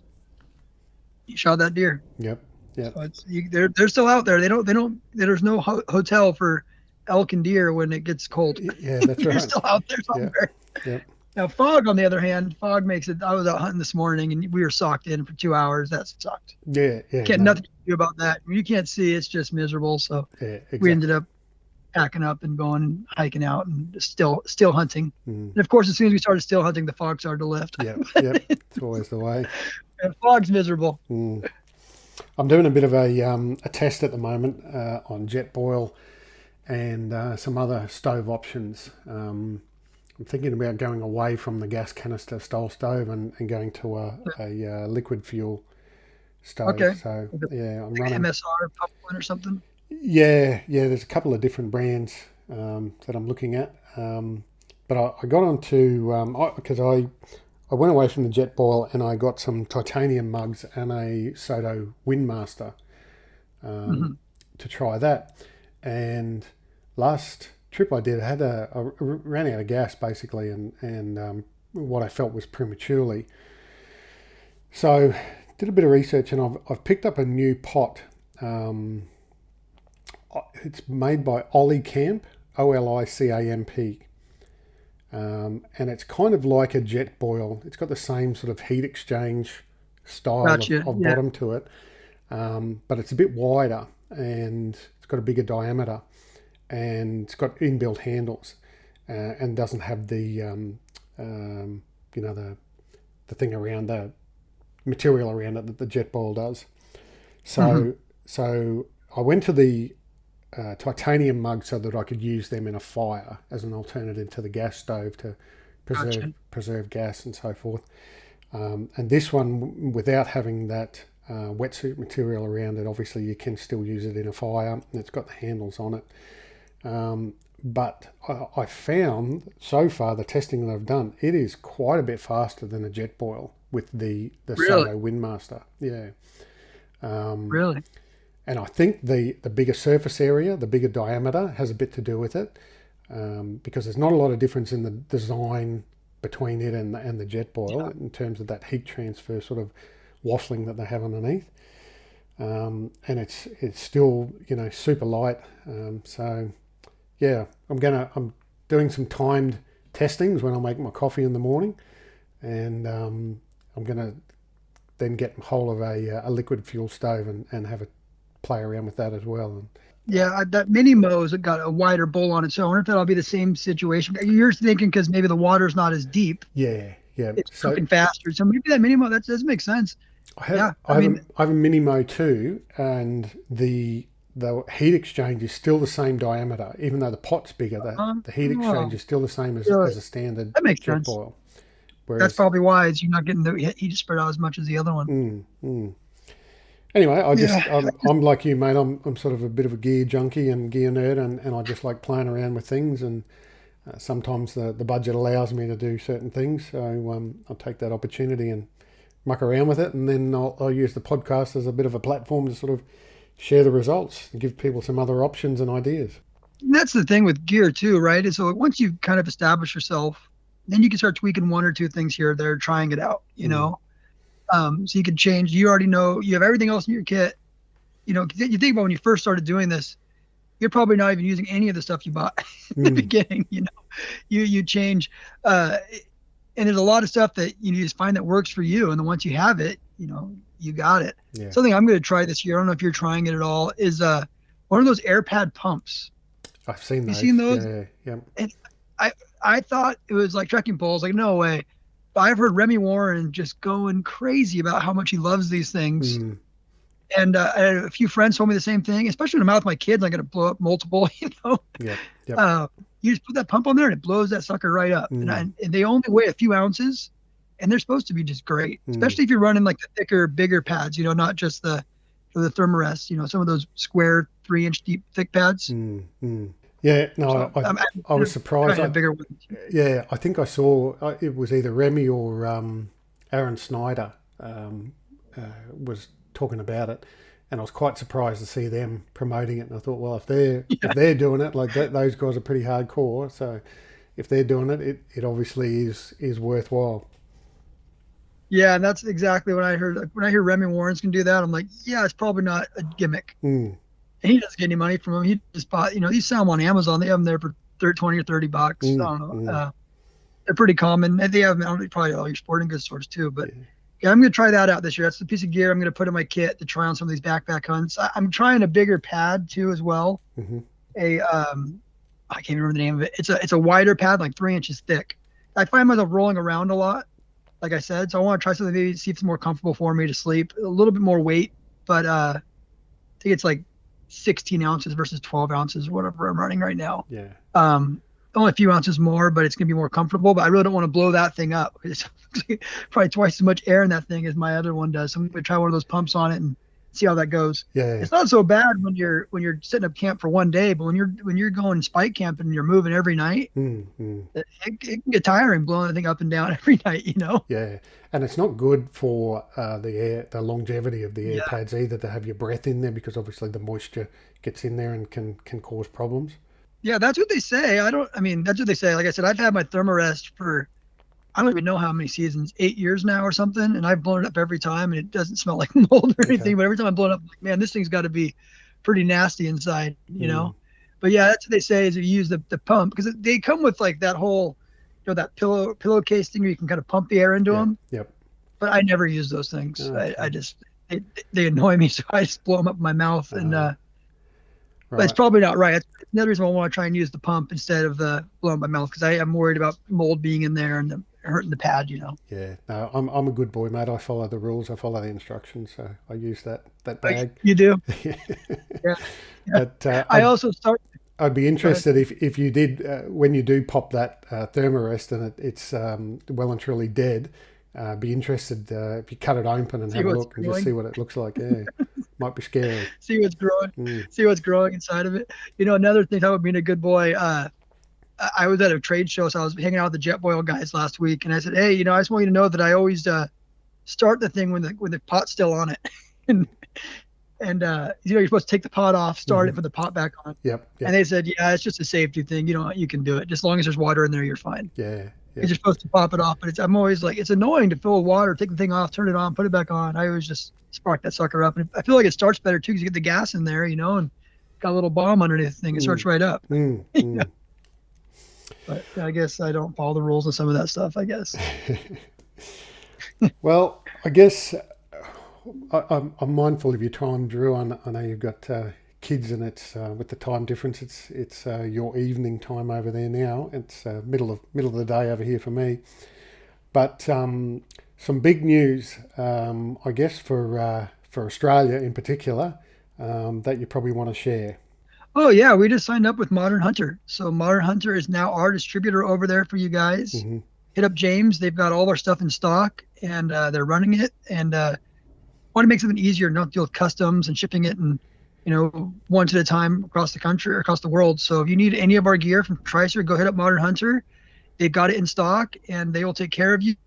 And any issues, anything goes wrong, you can just email me, and I will take care of you, because you're talking to me directly. We're still a mom and pop style company. We're small, and we want to make sure you are taken care of. Yeah, no, that's great. Just hit up Modern Hunter.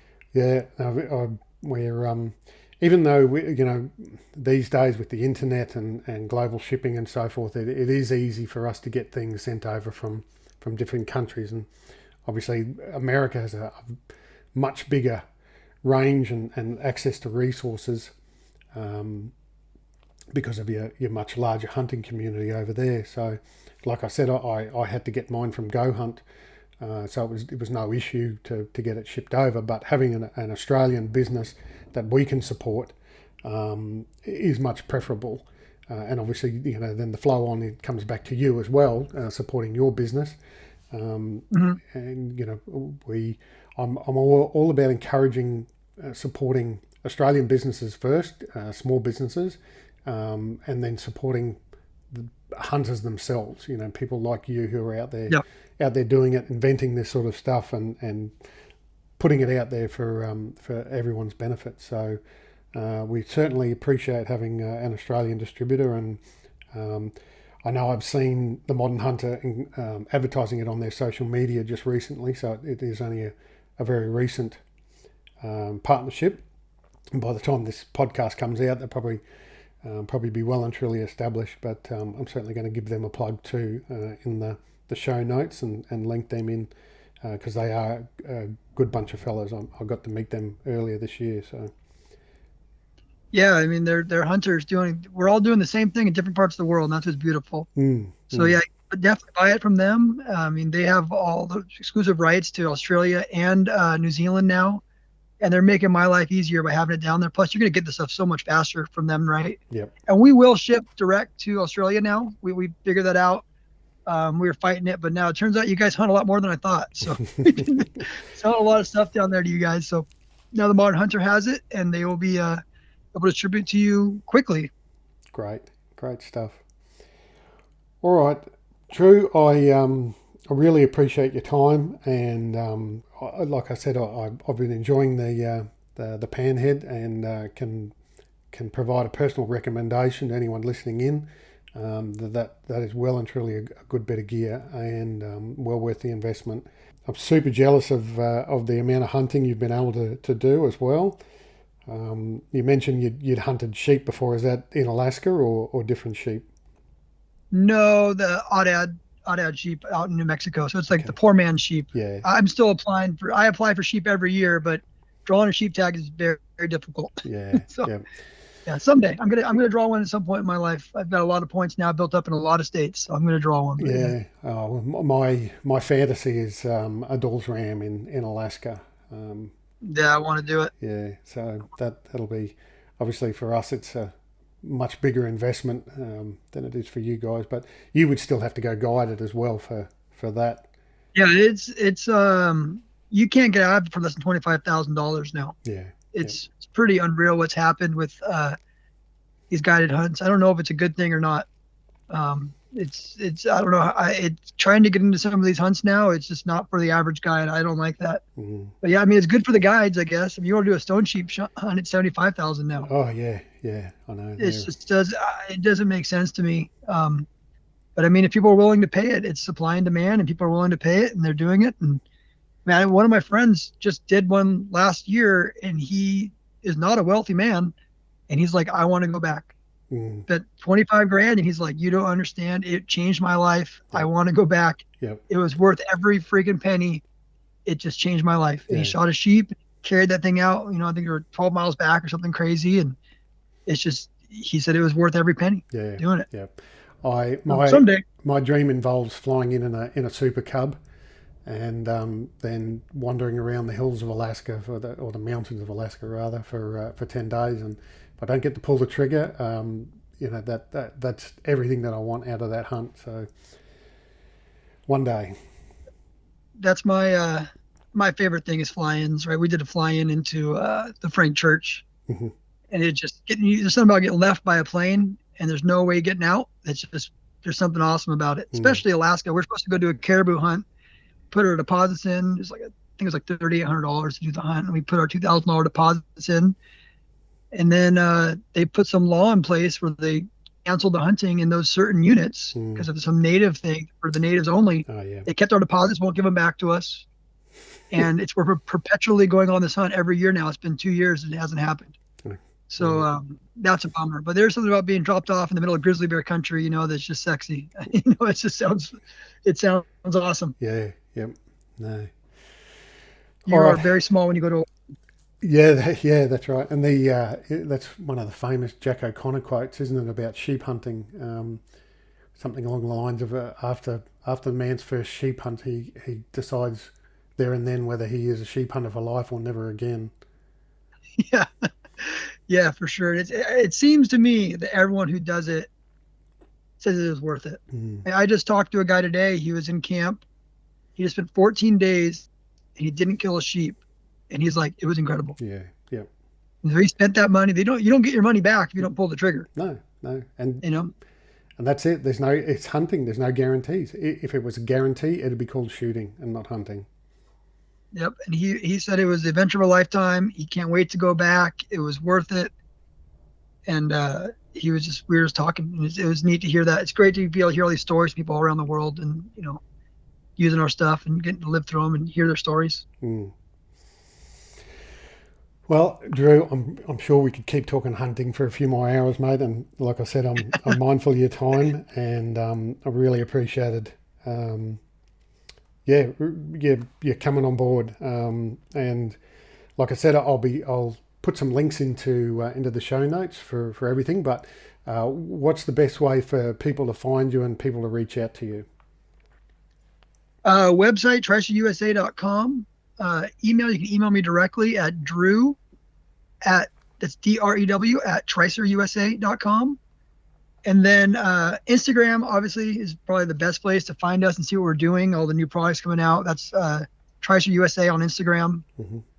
And then same thing on Facebook, Tricer USA on Facebook as well. So hit us up there and let me know if you have any questions. We'll take care of you. Yeah, all right. Well, excited to see what else Drew and Tricer are bringing out. And we'll certainly be giving the Modern Hunter a plug in the show notes too, but I am planning on reaching out to them in the future for to come on the podcast as a guest. So no doubt we'll talk more about your gear then too. Yeah. Well, with the stuff coming out in the spring is going to blow people's minds. Let's put it that way. Okay. Stuff coming out in the spring is going to be, it's going to add to what we're doing. So we're not going to replace what we're doing. The stuff we're making right now is going to continue to happen, and it has a place. This new stuff is for a different purpose, but also for hunting, and it's going to be groundbreaking. It's cool stuff. Yeah, great. All right, I can't wait. All right, thank you, man. It's nice talking to you.